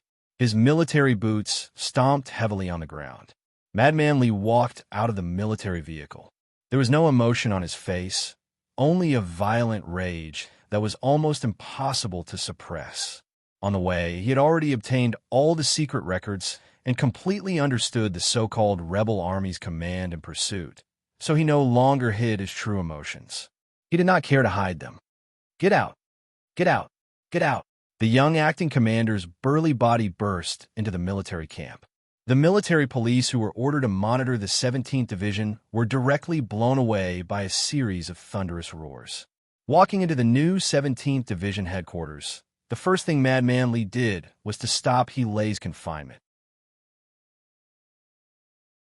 Then, he gathered all the officers of the new 17th Division above the rank of colonel for an impromptu meeting.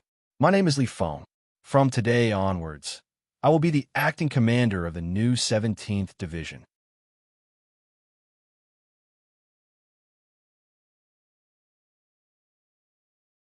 Chapter 922. This was Madman Li's opening speech as the new commander of the 17th Division. For an outsider to declare his ownership of an ace division of the Federation, he seemed so righteous and rude. Hua Xiaoxi, Amy, and the other officers of the 17th Division looked at each other silently. But even with their arrogance, they did not raise any objections. Just as Hu Lian had said, in the eyes of everyone in the Federation military, the 17th Division was born with the surname Li. History and tradition began with the military god Li Pifu. After the reorganization, the new commander, Yu Qinghai, was Li Pifu's chef. In the past, the candidate for commander had been Su Lu, who was personally chosen by Li Pifu. Until today, the grandson of the Lis of Philadelphia had finally made his debut. It's not so easy to be the commander of the 17th Division. Madman Li looked at He Lei expressionlessly and said in a low voice, "My grandfather can do it.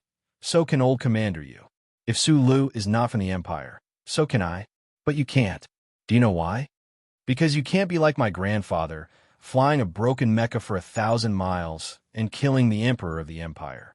You can't be like Commander Yu, flying into a rage at the general my father sent to interrogate you all, like an old rabbit protecting its cub, ready to bite at any moment, daring to call Du Shaoqing a pretty boy to his face. You can't be like Su Lu, foolishly flying a 3-winged battleship through the space channel to chase after an Empire fleet. To become a true member of the 17th Division." Madman Li looked around at the officers in the room, and his gaze finally landed on He Lei's face. He said sternly, "To be the commander of the 17th Division, you have to be more ruthless than anyone else." He Lei's expression was very complicated. As the former acting commander, he had just come out of confinement when he was mercilessly scolded by the current acting commander. Moreover, the other's rank was the same as his, but he was much younger than him. Who could accept this? But at this time, the person lecturing with a sullen face was Madman Li. He had joined the army at the age of 12, and his mecha had produced countless legendary battle results. He had enough experience and background to scold these originally proud and powerful officers in the room. Lin Ai sat in the corner. He quietly listened to the first lecture of this acting teacher. He felt that there was something different between the lines.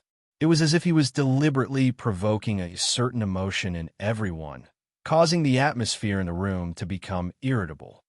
This, young Commander Li, he took off his military cap, rubbed his bald head, and asked seriously, "I want to ask, under the current circumstances, what should the 17th Division do to be considered ruthless?"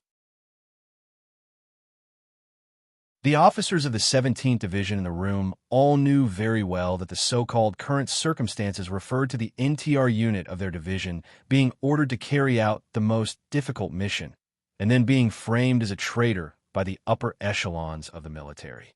Under the pressure of the Federation's investigation department and the pursuit of the Small Eye Combat Department, they had suffered heavy casualties, but they could do nothing about it. Madman Li did not answer his question. His eyes were downcast as he said indifferently, "The mecha unit under my command has already been handed over. I want to know where the mecha of the 17th Division are now, what their condition is, and whether they can fight. Other than the engineering-related mecha, our division has a total of 144 MX model military mecha, all in camp. The mecha group is in good condition, and their self-test frequency has not decreased. They are ready for battle at any time, but Commander, the new 17th Division mecha manager, Hua Xiaoxi, stood up to report. As time passed, his voice grew more and more excited, but also somewhat doubtful. He had vaguely guessed something, but did not dare to believe it. He asked in a trembling voice, "Where are we going to fight?" "As soldiers of the Federation, wherever the enemy is, we will go to fight." Mad Manly said a phrase very similar to Group 7's famous saying, and after a short pause, he continued, "Whether those enemies are outside or inside the army." Hearing this, the officers of the 17th Division in the room finally understood what he wanted to do.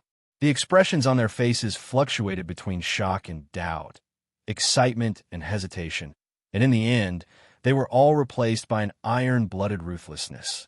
All the officers, including Hele, pushed back their chairs and stood up. With a clap, they stood at attention and saluted the acting commander behind the desk. Although they remained silent, their attitude was already clear.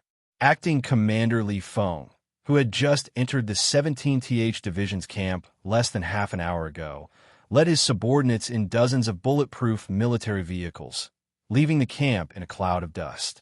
The convoy's destination was the base where the Federal Military Headquarters was located. The black explosion-proof tires rotated at high speed, letting out ear-piercing screeches from time to time.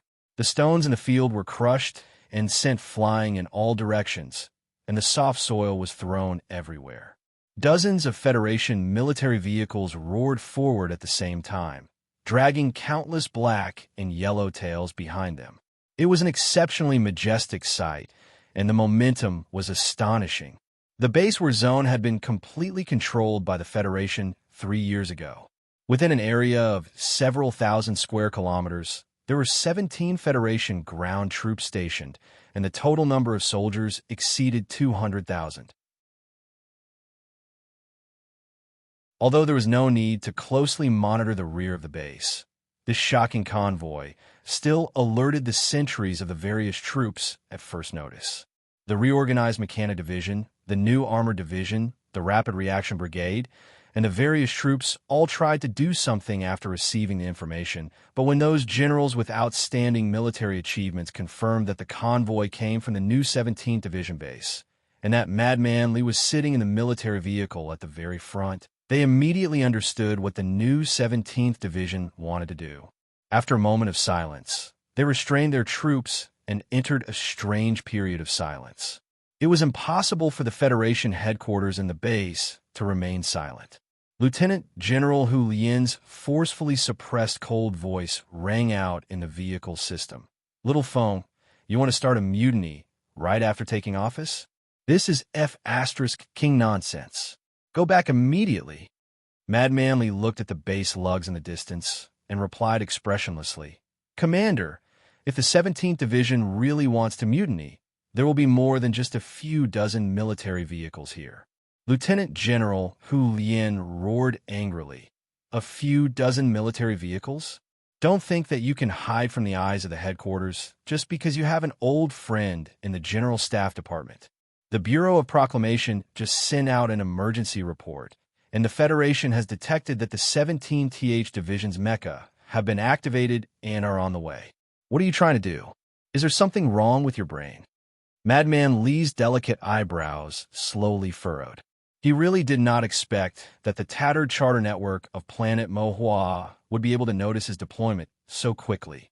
After a moment of silence, he calmly replied, "Commander, as the acting commander of the 17th Division, I will be leading my division's internal affairs department to the forward base to investigate some officers who are suspected of collaborating with the enemy.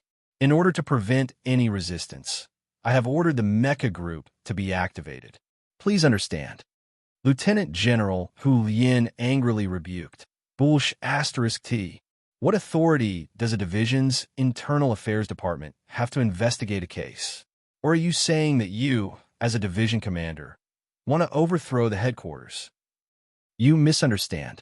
The vehicle was shaking, but Madman Lee's face did not tremble at all. He replied in a low voice, "The front lines need stability, and the troops need stability. I don't have any thoughts about the headquarters, but since I'm the commander of the 17th Division, there are some things that I need to express. Don't forget your identity. You are a soldier of the Federation, and a soldier's duty is to obey orders. If you don't withdraw immediately, I will arrest you for attempted mutiny." Madman Lee very succinctly replied with 2 words, "Welcome." After a moment of silence on the other end of the communication system, Lieutenant General Hu Yin's somewhat tired voice rang out again. "This is the front lines. Your attitude will make the entire situation uncontrollable. Little Feng, you should know very well what it means to have the Empire's people watching us from the north. If the base is in chaos, what it means. It is precisely because the Empire's people are watching us from the north that I must first remove the abscesses in the base. Otherwise, the soldiers fighting on the front lines will have to constantly be on guard against a cold shot from behind. How will this battle continue? This is a mutiny." Lieutenant General Hu Yin was clearly enraged by the convoy that the new 17th Division had sent out. He heavily slammed the table and roared angrily, "Even you can't bear this responsibility." Madman Lee slightly raised his eyebrows and said with a bit of mockery, "The responsibility of a mutiny on the front lines is great. I am only a temporary division commander, and you are the commander. You must bear this responsibility. Li Feng, you really are a madman."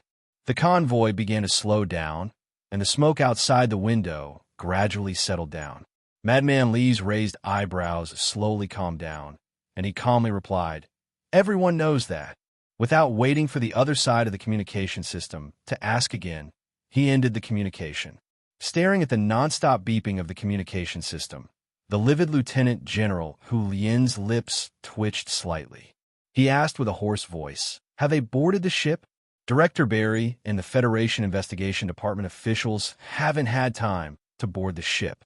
The staff officer behind the general nervously replied, "The scheduled landing time has passed, and the spaceship hasn't arrived at the base yet. The 17th Division headquarters once had a secret communication with the Federal Fleet. I don't know if this has anything to do with it." Lieutenant General Hu Yin placed both hands on the table, his shoulders slightly trembling. After a long period of silence, he ordered with a tired voice, "Suspend the defense of the base and withdraw all ground forces from Area Y3. As for the Federation Investigation Department, just inform them." The staff officer looked at him in shock, and then immediately sobered up. He understood that the general had finally chosen to retreat and betray the enemy when faced with the madness of Little Division Commander Lee. The gates of the base were opened wide to welcome the guests. The various heavy weapons hidden in the corners were silent and quiet like the girls in a nightclub. Facing the dozens of new 17th Division military vehicles that roared in, they were incomparably reserved and shy, not making any active reactions. The new 17th Division fleet roared into the base, and then accompanied by the sharp screech of brakes, they surrounded Area Y3 where the Joint Investigation Department was located. More than 100 fully armed soldiers pushed open the doors and alighted, raising the guns in their hands with murderous intent. After the Joint Investigation Department received the information, under the forceful orders of the base headquarters, they prepared to leave in a somewhat sorry state. However, for some reason, the warship in charge of transport still hadn't arrived. This was their misfortune, but also their fortune, because right now, in Area Y3, the Small Eyes Special Forces that belonged to them had already gathered. These Federation's most powerful special forces numbered no less than 300 people. The strength comparison was very good. Director Barry looked at the other side with a gloomy expression and began to prepare a lecture to seize the other side's courage. Then, he would painfully explain the situation to facilitate negotiations. With a muffled bang, the doors were slammed shut. Li Feng slowly walked to the center of the field, facing the 300 Federation's most elite special forces, and said with an expressionless face, "There is no negotiation, only surrender."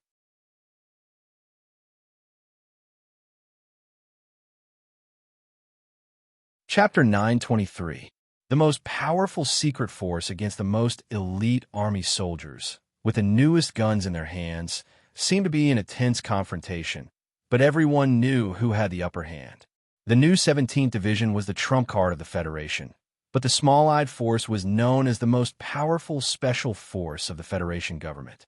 Countless bloody facts in the past 3 years had long proven this point. More than 100 ordinary soldiers of the new 17th Division wanted to take the guns of 300 small-eyed Special Force soldiers. No matter how you looked at it, it was impossible. But it was precisely in such a situation that Madman Li walked out of the military vehicle and was too lazy to say anything. He said that there was no room for doubt. It seemed stupid and arrogant, but in fact it was more of a contempt that originated from powerful strength. The elite special forces of the small-eyed unit stared at the young colonel who had delicate features but gave off a strong sense of oppression. They gripped the automatic guns in their hands tightly and frowned. They did not surrender. Instead, they raised the muzzles of their guns a little because of a strong sense of danger. The situation was urgent, and it was on the verge of breaking out. It was the appearance of some officials urgently needed. Director Bailey, who had just squeezed out an angry expression to hide the panic in his heart, saw the reaction of his subordinates and calmed down a little. He lightly coughed twice and coldly reprimanded, "Colonel, I order you to immediately withdraw your troops, or the Joint Investigation Department will arrest you with third-level authority." Madman Li did not even look at him. He still looked at the black mass of Special Force soldiers in front of him with a blank face. His eyes swept across their military uniforms and the eye-catching blood-red small I emblem on the left arm of the military uniform. After a moment of silence, he reprimanded with a slightly mocking tone, "You are not soldiers. What qualifications do you have to be here at the front line? Do you think you could become a soldier by wearing a turtle robe?" The fat on the tip of Director Bailey's eyebrows faintly twitched. In addition to the anger of being ignored, he was more puzzled. As a senior official who was transferred from the Bureau of Proclamation to the Joint Investigation Department, he only needed to answer to the President and Chairman Lee Jae-do. He had a very high authority. He did not believe that the crazy people of the new 17th Division would dare to mess around in front of thousands of people, let alone hurt him. Yes, he admitted that he was indeed very afraid of Madman Li, but he firmly believed that even someone as crazy as this person would not dare to bear the crime of harming the Joint Investigation Department, because that would mean going against the Federation, which was equivalent to a mutiny or even a rebellion. Since that was the case, the new 17th Division seemed to have charged into the base with a murderous aura, but it was nothing more than trying to regain some glory. It was nothing more than Colonel Li Feng's new acting division commander trying to win the hearts of the soldiers, forcing the Joint Investigation Department to apologize and make a few symbolic concessions. Director Bailey firmly believed that his judgment was wise and correct, so he couldn't understand why these people were ignoring him. Even if they didn't want to negotiate for the sake of acting cool, how could he lower his head if he didn't negotiate? Madman Li still ignored him. His eyebrows were like a wildfire that was about to burn. He stared at the 300 most powerful Special Forces soldiers of the Federation in front of him and said, "I know you guys are from Philadelphia and think that you are the best fighters in the world, so you are used to being arrogant." He suddenly raised his voice and spat out like a violent flame. "But in front of me, none of you have the right to be arrogant. I've been to all of your training halls and beaten up all of your masters. Before I, Wada, die, you bunch of trash from Philadelphia better not put the name of Philadelphia on your heads. The purpose of forming this unit is to kill Su Lu. More than 300 people have chased after him for 3 years, but you couldn't even cut off a single hair on his head. Before that small-eyed man dies, what right do you have to be arrogant? No matter how arrogant you are still trash after all." The more than 300 soldiers of the small-eyed Special Forces suddenly changed their expressions. Some of them finally recognized the identity of this ruthless young division commander in front of them and remember the past in Philadelphia many years ago. They remember the 12-year-old boy who humiliated all the training halls in Philadelphia. If it were any other time, when this group of powerful special forces from Philadelphia were humiliated like this, they would definitely throw away all the restraints of discipline and use their blood to regain their honor. However, it was impossible for them to do so today because they were also facing people from Philadelphia. The back mountain of Faching City was the place where the essence of the Federation had been gathered for hundreds of years. The people there worshipped martial arts and were tough and aggressive. The dozens of training halls had cultivated many strong people like Kong Wu for the big families and powerful government agencies. However, the real reason why Faching City was famous and feared by the world was because of that old man, the family name that hung above Faching City like a crown. My surname is Lee. I am Madman Lee. The 300 soldiers with guns lowered their heads in respect. Some of the small-eyed special forces quietly placed their guns beside their feet. Scattered sounds of metal clashing sounded in the field. Although some of the soldiers were still holding their guns nervously and waiting for orders from their superiors, no one dared to look directly into Madman Lee's eyes anymore. A person with empty hands was able to defeat the resistance of a group of fierce special forces soldiers with just his name, other than the godlike influence of his family in Philadelphia. It was also because of his tyrannical and ruthless personality that had long become a legend. Who else could have such an intimidating presence other than him? At this moment, the heavy sound of rolling tracks suddenly sounded around the Y3 area of the base, mixed with the clear sound of hydraulic jumping. Dozens of black MX mechas solemnly entered the area and immediately took control of the situation. If the new 17th Division had shown up first to intimidate them, the small-eyed special forces would have had no choice but to surrender in the end. However, no one could say for sure whether or not there would be any bloodshed due to some unforeseen circumstances. Therefore, in Madman Lee's plan, he had decided to show up first by himself to intimidate everyone and minimize the possibility of bloodshed. Director Bailey had been watching everything with a frown on his face. No one had paid him any attention, so he had the opportunity to analyze the situation. He accurately guessed Madman Lee's thoughts, but for some reason, he just couldn't relax. The new 17th Division didn't want to cause bloodshed, but why did he still feel so strange? Director Bailey couldn't understand. He watched as the new 17th Division soldiers walked into the crowd and began to disarm. He felt a strange cold wind blowing between his eyebrows and ears, and he began to smell some sort of danger. If the new 17th Division finished disarming, then the entire small-eyed special forces, or more accurately, the officers of the Joint Investigation Department, would no longer have any power to protect themselves. They could only become shivering white rabbits, waiting to be skinned alive or cut into 13 pieces and braised behind the back of HTD Bureau. Director Bailey's breathing quickened. He couldn't just watch the situation develop like this. In order to stop the other from disarming, he gathered his courage and looked at Madman Lee angrily. I'm going to report you to the Federation government. Madman Lee, you must be severely punished by military law. Chairman Madman Lee will not let you get away with this. By bringing up Lee Jae-doo's name, he didn't expect to be able to suppress someone like Madman Lee, even though the two were father and son. He only hoped that the soldiers of the small-eyed special forces would wake up and remember that Chairman Lee Jae-doo was this person's father. He hoped that they would regain the will to fight, even if it was just the courage to hold a gun. However, he misjudged the status of the Lees of Philadelphia. The people of Philadelphia respected and were willing to obey Chairman Lee Jae-doo largely because he was the only son of the war god. For them, the only ones who could truly represent the Lees of Philadelphia were the grandfather and grandson. Madman Lee finally slowly turned his head to look at Director Bailey. He knew this person's fear and thoughts. In order to let his subordinates complete the disarming work, he didn't mind deigning to say a few words to this person. The complaint is invalid because this is the front line, not the Capitol Ring, and not a rotten house like Parliament Hill or the official residence. As for military law, only the soldiers can speak for themselves.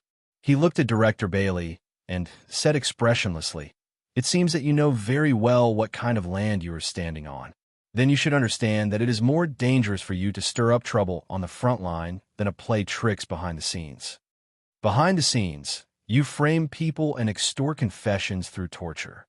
Perhaps 2 or 3 opponents will plead guilty and be framed to death because of this. But in a place like the front line, what you do will put thousands of people in danger." Madman Lee's conclusion was, so people like you should never appear on the front line in the army. There was a cold, murderous intent hidden in the calm words. Director Bailey felt his body getting colder and colder, as if there was a layer of frost between his eyebrows and eyelashes. For some reason, his voice became unusually hoarse and slightly trembling as he said, "If there is any violation of the rules of the Joint Investigation Department, I am willing to accept questioning and investigation under the framework of the Joint Staff Committee. If Commander Lee agrees, I am willing to surrender to the military police headquarters and take the responsibility." The officers of the Joint Investigation Department behind him looked over in astonishment. They didn't know why the director suddenly became mentally ill and actually said that he would take responsibility. As a high-ranking department of the Federation government, any case they investigated was in accordance with the charter. What responsibility was there to talk about? Director Bailey didn't explain anything to his subordinates. He waved his hand and signaled for all the officers to leave with him. He would rather admit to framing the NTR unit of the new 17th Division than stay in front of Madman Lee for another 2 seconds. This is a very clever man. Unfortunately, he used all his cleverness to frame the dark curtain. Madman Lee silently thought as he looked at Bailey's back. He suddenly frowned and smiled somewhat strangely. He took the pistol from the staff officer beside him and inserted it into his belt. He said, "Who allowed you to leave?" Director Bailey's body stiffened, and he stopped. Madman Lee said, "I said that people like you should never appear in the army and appear on the front line. I am very happy to see you accept the investigation, but I am more concerned about how to guarantee the word forever. What in this world could be called forever? Other than time, there is only death." Young Commander Lee thought so. "I know it's really cheap to stop at this place again. The original plan was to definitely finish writing this paragraph, but aren't we cheap customers? This is a joke to calm everyone down. The main reason is that this new computer is really too cheap. I've been working on this all day today. I'll continue to work on it later. Starting tomorrow, I'll be dead if I don't work on this damn computer. Everyone, please understand."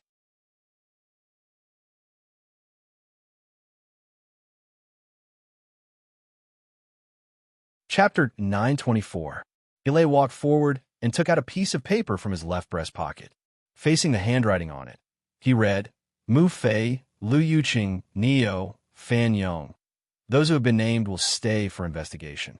The rest of the members of Small Eye's combat unit must leave the planet's surface in half an hour."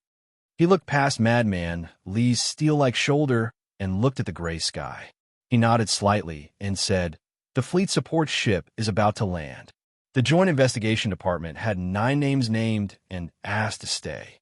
Other than Director Bailey, there were 6 senior investigation officers and 2 commanders of Small Eye's Special Forces. These people had all participated in the investigation of the NTR unit of the new 17th Division and directly planned that cold-blooded and shameless framing. The new 17th Division did not accept Director Bailey's request to turn himself into the military police headquarters. Instead, they demanded that they stay and accept their own investigation. Some of the hidden meanings gradually became clear, and the officers of the Joint Investigation Department finally understood why Director Bailey had acted like that before. A dangerous atmosphere permeated the field, flowing slowly and seeping along the edges of the cold steel mecha and guns, as if it wanted to freeze all the heat and noise. Director Bailey's face was slightly pale. Looking at Madman Lee's face, his fingers hanging by the side of his pants trembled slightly. He was afraid, but it did not mean that everyone in the department was afraid. The Joint Investigation Department had a rare high level of authority and directly reported to the President and the Joint Chiefs of Staff. Over the years, they had wreaked havoc in the Capitol Ring's official and judicial circles, but they had never encountered a real challenge. This was especially true for the high-ranking officers from the Bureau of Proclamation. They had long been used to standing on the highest hill and looking at the targets they were investigating. Neo, who had been named, was one of them. He had entered the Bureau of Proclamation directly after graduating from university. Other than the 3 years of contact with the normal Federation Society in the Joint Investigation Department, he had always worked in that mysterious organization. Bathing in the sacred and inviolable the glory of the Charter for too long, he had naturally formed the same sacred and inviolable concept of the Bureau of Proclamation officials. He walked past Director Bailey, looked at Madman Lee's face, and said with a smile, "I'm sorry, but I can't stay according to your request, because my personal connections are still with the Bureau of Proclamation. Although you have an amazing family background, I think you still don't have the authority to arrest officials of the Bureau of Proclamation." His expression was that of a smile, and he even apologized. But to say such words in such a situation, there was a sense of pride and contempt in his indifference. The mysterious and powerful Bureau of Proclamation was the cornerstone of the entire Federation. No matter how powerful the government was, no one dared to go against the wishes of this organization. Even Parliament Hill and the office of the President had to show sufficient respect to this existence. This was a deeply rooted tradition or rule of the Federation. Even the federal military had to somewhat cowardly abide by all of this. They could only watch as the technical officers stayed in the base like bosses, contemptuously commanding the reconstruction and activation of the Charter network. In countless years, only a few years ago in the battleship 3320, Sulu, who had the highest authority, had acted arrogantly in front of the entire Bureau of Proclamation. Today, in Area Y3 of the base, who had the authority to intimidate the Bureau of Proclamation. In the minds of Dong Lin, Feng Yu had educated Su Lo. In the wetlands of the suburbs of the capital, he had also taught Su Lo. The glory of the Charter was powerful, and its authority was terrifying, but in the end, it was still people who carried out the Charter. This also meant that the upper limit of the glory of the Charter's power was determined by the upper limit of the ability of the person carrying out the Charter. Madman Lee didn't know that his granduncle, who had fought against the glory of the Charter for his entire life, had once made a precise plan for this situation. He simply carried out the highest rule in the army. Whoever had a gun was the boss. Therefore, he raised the gun in his hand, aimed at the Bureau of Proclamation official called Neo, and pulled the trigger expressionlessly. Following the crisp sound of the gunshot, a spray of blood suddenly erupted from the back of Neo's head. Then, a deep bloody hole slowly appeared between his eyebrows, like the shocked and confused third eye of a monster. With a muffled bang, the Bureau of Proclamation official's body fell heavily to the ground like a sack stuffed with graphite ore. He bounced up slightly, then went stiff without feeling anything. The clear and spiraling sound of the gunshot reverberated throughout the base. It wasn't very loud, but it shook the eardrums of the 400 to 500 people a little and set off a storm in their minds. The soldiers of the new 17th Division didn't expect to see this scene, but after the shock subsided, they immediately felt an unprecedented joy. They felt pain for the innocent brothers who had died in the Southwest War Zone, and they felt joy for the bloody price of these sinister officials. Inside a MX Mecca in the northwest corner, Hua Xiaoxi watched the scene seriously through the optical system. The corners of his lips cracked open slightly in silent joy. In the division headquarters, Madman Lee had once told them that in order to become a true member of the new 17th Division, one had to be ruthless enough. That dead Bureau of Proclamation official was clear proof. So this is what it means to be ruthless. With just a few words, a high-ranking Bureau of Proclamation official was turned into an ice-cold corpse under Madman Lee's gun. The elites of the Small Eyes unit naturally felt the complete opposite of the new 17th Division. Most of them stared at Madman Lee's face with indescribable shock, trying to find a trace of ruthlessness or perversion on this young division commander's face, but they couldn't find anything. There was only calmness, or perhaps apathy. A small number of elites of the Small Eyes unit who hadn't been disarmed tried to pick up the guns by their feet under this mental attack, but then they heard the air behind them vibrate abruptly, stabbing into their backs like steel needles. Dozens of black MX mecha adjusted their postures slightly like cold steel giants. Their bodies tilted forward, and the Darlin autocannons on their mechanical arms began to rotate at high speed at the same time. The shrill, humming sounds stacked together, terrifying to behold. The stance of the new 17th Division was very clear. If the Special Forces of the Small Eyes unit dared to fire back at this time, then the Mecha group with the absolute advantage would definitely not mind using tens of thousands of bullets thicker than fingers to turn them all into minced meat. Director Bailey was very cold. From a moment Madman Lee stepped out of the military vehicle. This famous conspiracy expert who struck fear into the hearts of countless important figures in the Federation government and society had begun to feel cold and fearful. Until now, the chill had penetrated his chest and settled on his back, causing the beads of sweat to freeze. At the beginning, he hadn't understood why the new 17th Division wasn't willing to talk to him, and why Madman Lee was ignoring him. Only now did he understand. Who would be willing to waste time talking to a person who was about to die? The new 17th Division's crazy charge into the Federation headquarters base was not to make the Joint Investigation Department bow their noble and proud heads, but to directly chop off their heads. Did they think they could just kill him and his people so easily? Did they not need to investigate, interrogate, or even assign a crime? Did they not need to use torture to extract some evidence, or forge some evidence? Director Bailey stared at Madman Lee not far in front of him, as well as the officers and soldiers of the new 17th Division who were in an excited and dangerous state. He couldn't understand this phenomenon that went against his aesthetic and political ideals. Under the threat of death, his slightly trembling right hand reached uncontrollably toward his waist, almost touching the gun handle. Now that the situation had developed to this point, everyone present was sure of one fact, a cold, cruel, and undeniable fact.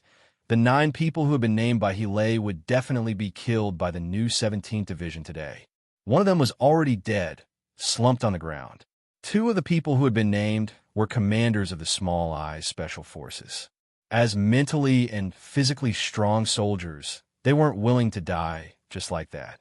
Faced with such a cruel prospect, their gazes drifted towards the scene. Where their gazes landed, a few of the commanders who were loyal to the death stared at the ground beneath their feet. They didn't seem to have any interaction, but suddenly their bodies tensed up, and they pounced forward like ferocious tigers, holding military knives in their hands. Their target was Madman Lee, who was standing at the front. As long as they subdued this person, the Small Eyes Special Forces would be able to regain control of the current situation. At least they would have some room to bargain, and they should be able to save the commander's life. Several tiger shadows pounced, and in exchange, a few crisp sounds rang out. These reckless fellows were struck by a leg lightning bolt, and were sent flying more than 20 meters away. They spat out blood as they fell into the dust, and it was unknown whether they were dead or alive. They had charged over like ferocious tigers, and then turned into a few sick cats.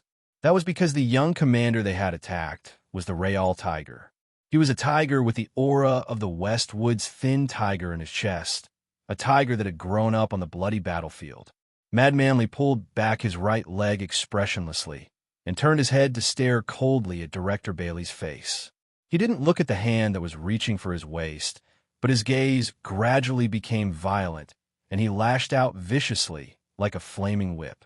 "If you kill us, how are you going to explain it to the Federation?" Director Bailey asked in a trembling voice. "Even if you are Madman Lee, no one can protect you. That's my problem. I brought the troops to the base to kill you, of course. Do you expect me to send you to the military court and instill the spirit of the law in the troops while I'm at it?" Madman Lee said, "I just said that the way soldiers solve problems has always been more violent and direct, and it's even more so for me. Area 1 of the base was silent, or rather, dead silent. After the new 17th Division entered the base, all the federal forces seemed to have disappeared into thin air, and all the heavy weapons seemed to have lost their effectiveness at the same time. Director Bailey looked in the direction of the headquarters, and he knew that some people were coldly watching this scene in the dark. He knew that no one would come to save him, and he sank into true despair. Then, he turned around and saw Madman Lee's flaming gaze.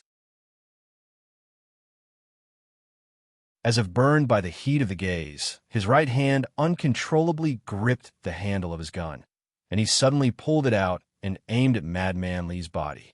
The second gunshot of the day. The muzzle of the gun in Madman Lee's hand emitted wisps of smoke. It wasn't to pity Director Bailey, who was lying in a pool of blood on the ground, but to pay tribute to those comrades who should have died on the battlefield, but had died in the hands of despicable people.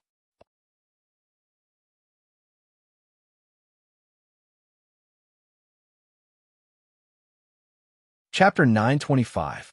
Pa, pa, pa. After the second gunshot, there was a third and fourth. They were crisp and quiet.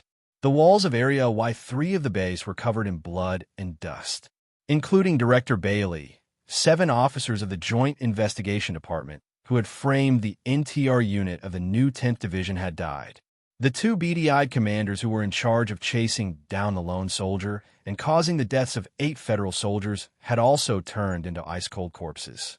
Madman Lee looked at the 300 small-eyed elites who were either angry, sad, or frightened.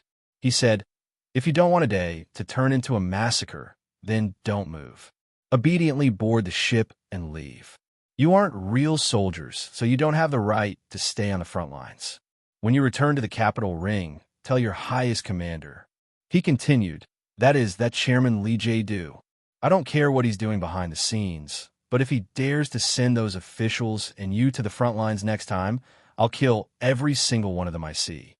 In the depths of the base, in a room that seemed to always be dark, the highest commander of the Federation military front lines, Lieutenant General Hu Lien, looked at the young colonel in front of him with a livid face. He slammed the table angrily and reprimanded him sternly.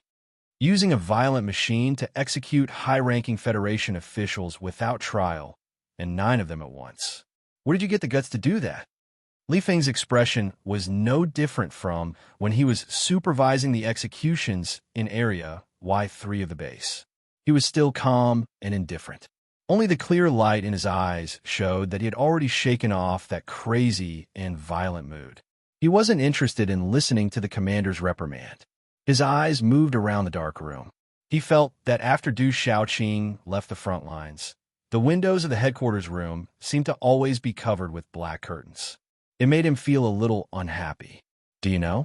If this matter spreads, it will definitely become the biggest scandal in the history of the Federation military. I don't care if you are some bullsh asterisk T-War hero or the youngest colonel commander. You will be finished. Lieutenant General Hu Lien angrily tore open the military discipline buckle and pointed at his nose. It's one thing to kill those 2 small-eyed commanders, but you dare to kill the officers of the Joint Investigation Department? Don't forget that there are 4 people in there from the Bureau of Proclamation. How are you going to explain this to the Bureau of Proclamation? How do we explain this to the Federation? Li Feng replied expressionlessly. If Director Cui Zedong has an opinion, I think it will directly target me and not put pressure on military. Lieutenant General Hu Lien was suddenly at a loss for words. His fingers trembled as he didn't know what to say. As for why I want to kill people, you should know very well that a character like Director Bailey will only use those dirty tricks to bite people like a mad dog. If such a person stays at the front line, the mood of the soldiers will become worse and worse, and it may even cause a real mutiny. Lieutenant General Hu Lien gradually calmed down. He looked at him with a frown and asked with a serious expression, "What do we deal with this matter next?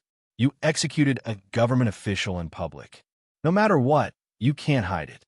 According to military regulations, battles where the death toll does not exceed 10 people do not need to be reported to the Ministry of Defense, and the rear agency has no right to ask." Li Feng replied, "Today, 9 officials were executed in the Y3 area of the base. The limit of 10 people was not exceeded. As long as the frontline forces kept this secret from top to bottom, it would not be difficult to turn this bloody incident into a surprise attack by the Empire. Lieutenant General Hu Lien stared at his calm face. He wanted to confirm whether this was an excuse that he had thought of beforehand, or if it was just a moment of inspiration. For the first time, he realized that there was actually such a meticulous strategic ability in the body of this crazy young man. Suddenly, His Excellency felt like Director Bailey was already dead. He silently thought to himself, if the military regulations of the Federation limited the death toll to more than 10 people, then how many people would have died in the base today? Would he have died? Let's not talk about the glory of the Charter. Even if all the soldiers in the frontline forces kept silent about this incident, how are you going to make those 300 small-eyed soldiers shut up? The Special Forces of Small-Eyed Soldiers belong to the 1st Military Region. We all know who these people belong to. After knowing the truth about the explosion of the ancient bell, Mad Manly no longer called that person father. After a moment of silence, he said, Chairman Lee Jae-do can make them shut up. I believe that President Pabre also doesn't want the media to know about this incident. As for you, Mr. General, now that Su Lu is no longer in the army, I am the only hero. If the military doesn't protect me, who will they protect? Li Feng said, to be more precise, the military would rather protect me than you. So if you want to protect yourself, you must first protect this incident. As for how to make the frontline forces forget about what happened today, I'll leave it to you. Lieutenant General Hu Lien's beard trembled slightly, representing the anger in his heart. As the highest commander in the Federation's frontline, he did not find the slightest bit of respect or even equality in the tone of this young commander in front of him. This young man's attitude was as if he was the commander. However, he could not be angry because the bloody incident caused by the new 17th Division did not involve the headquarters. If the new 17th Division, or Madman, Lee insisted on finding out who was responsible, how could he and the headquarters stay out of it? I've said before that the army cannot be in chaos, so this incident will not involve you. However, I think today's incident should wake you up a little. Su Lu has returned to the Federation. Madman Lee detonated a bomb without any warning. He stared at Lieutenant General Hu Lien, whose expression changed drastically, and said, a lot of things will happen in the capital ring. Those things are not something you can get involved in. Lieutenant General Hu Lien frowned and did not say anything. Madman Lee looked at him and said with slight mockery, if you had the right to get involved in those things, Commander Shaoqing would not have been transferred back by His Excellency the President. Huai Chaosher definitely knows about this. The Empire's army will definitely not let go of this opportunity. So your current mission is to command the army and prepare for another battle with the Empire's army. Li Feng said, and my mission is to fight the Empire's army under your leadership, and at the same time, crush all the bugs that come from the rear to cause trouble. Lieutenant General Hu Lien knew that this was the condition the other had proposed. After a long period of silent consideration, he slowly nodded. Perhaps there really was a wall in the world that could block out all the gales, but there was definitely no secret that could be hidden forever, at least for Lee Jae-do, who controlled all the secret organizations of the Federation government. In less than 2 hours after the cold-blooded shooting incident on planet Mo Hua, the detailed report of the incident had already been delivered to the table in front of him. In the report, the details of the incident were described in an extremely objective and calm manner, as if the narrator was on the scene or even one of the people involved. This was the work requirement that Lee Jae-do had for the Joint Investigation Department. He believed that this objectivity had nothing to do with the person involved being his own son. The slightly cold coffee was still rippling in the porcelain white cup. Lee Jae-do walked to the window and looked at the cold scenery of the capital. Looking at the leaves swaying under his feet after the rain, a self-mocking smile appeared on his calm face. The incident report was suppressed by him. Except for His Excellency the President, no one in the capital ring knew what his own son had done at the front line. There might be rumors after the incident, but so what? Because I'm your father, You can't kill me to avenge Commander Zhong. So no matter what you do, I have to cover it up for you, because you're my son. Li Jiedu looked out of the window calmly. Thinking of his son who he had not seen for 3 years, countless light years away, he sighed silently in his heart. The major battle at the front line has ended. The battle at the Strait, on planet Mo was a complete victory. Colonel Li Feng, who is that madman Li, fought particularly fiercely. The only bad news is that the team of the Joint Investigation Department stationed at the front line was ambushed by a special force of the Empire in the Southwest War Zone. 7 senior officials and 2 field commanders were killed. Speaking of which, these people were all my colleagues. They were too unlucky to encounter such an incident on the first time the department went to the front line. It had been more than 3 years since he was transferred from the Research Institute to the Joint Investigation Department, but Chen Yijiang still maintained that wooden look. He took a sip of coffee, looked at the 2 people across the table, and said, I heard that because of this reason, the frontline command was very dissatisfied with the Small Eyes team and drove them all back. Thank you for telling us this news. Speaking of which, you arrested me for treason, but you couldn't produce any evidence. How long are you going to lock us up? We're not allowed to contact the outside world, and we're not even allowed to read the newspapers. We can only listen to you tell us these stories every day. Sitting across the table were Chief Editor Bob and Reporter Wood. Wood angrily rubbed his tangled, curly hair and complained incessantly, while Chief Editor Bob was concentrating on tasting his coffee, enjoying it very much. Chen Yijiang pushed the glasses on the bridge of his nose and said slowly, that money has corrupted the middle and lower structure of the government and the entire political environment. At this time, you still want to speak for them. I don't understand. Wood leaned his body on the chair and looked at him mockingly. Does criticizing the government mean that you're speaking for those big families? But Mr. President and the government always want to do something good. They want to change the current decadent federation status quo and achieve true democracy. What is true democracy? Is it the democracy that those thugs in South Kazhou want to kill your whole family? Wood's harsh and vicious tone made Chen Yijiang very uncomfortable. Although this kind of chat over coffee every few days had been done many times, it was still in a state where no one could convince the other. You think that the election under the control of the big families represents true democracy? The Federation needs unity the most now. What Mr. President needs most now is support, not doubt. If we don't unite, how can we win this war with the Empire? If the government doesn't use these strong means, how can the entire political machine operate well and support this war? The body of the Federation has decayed too much.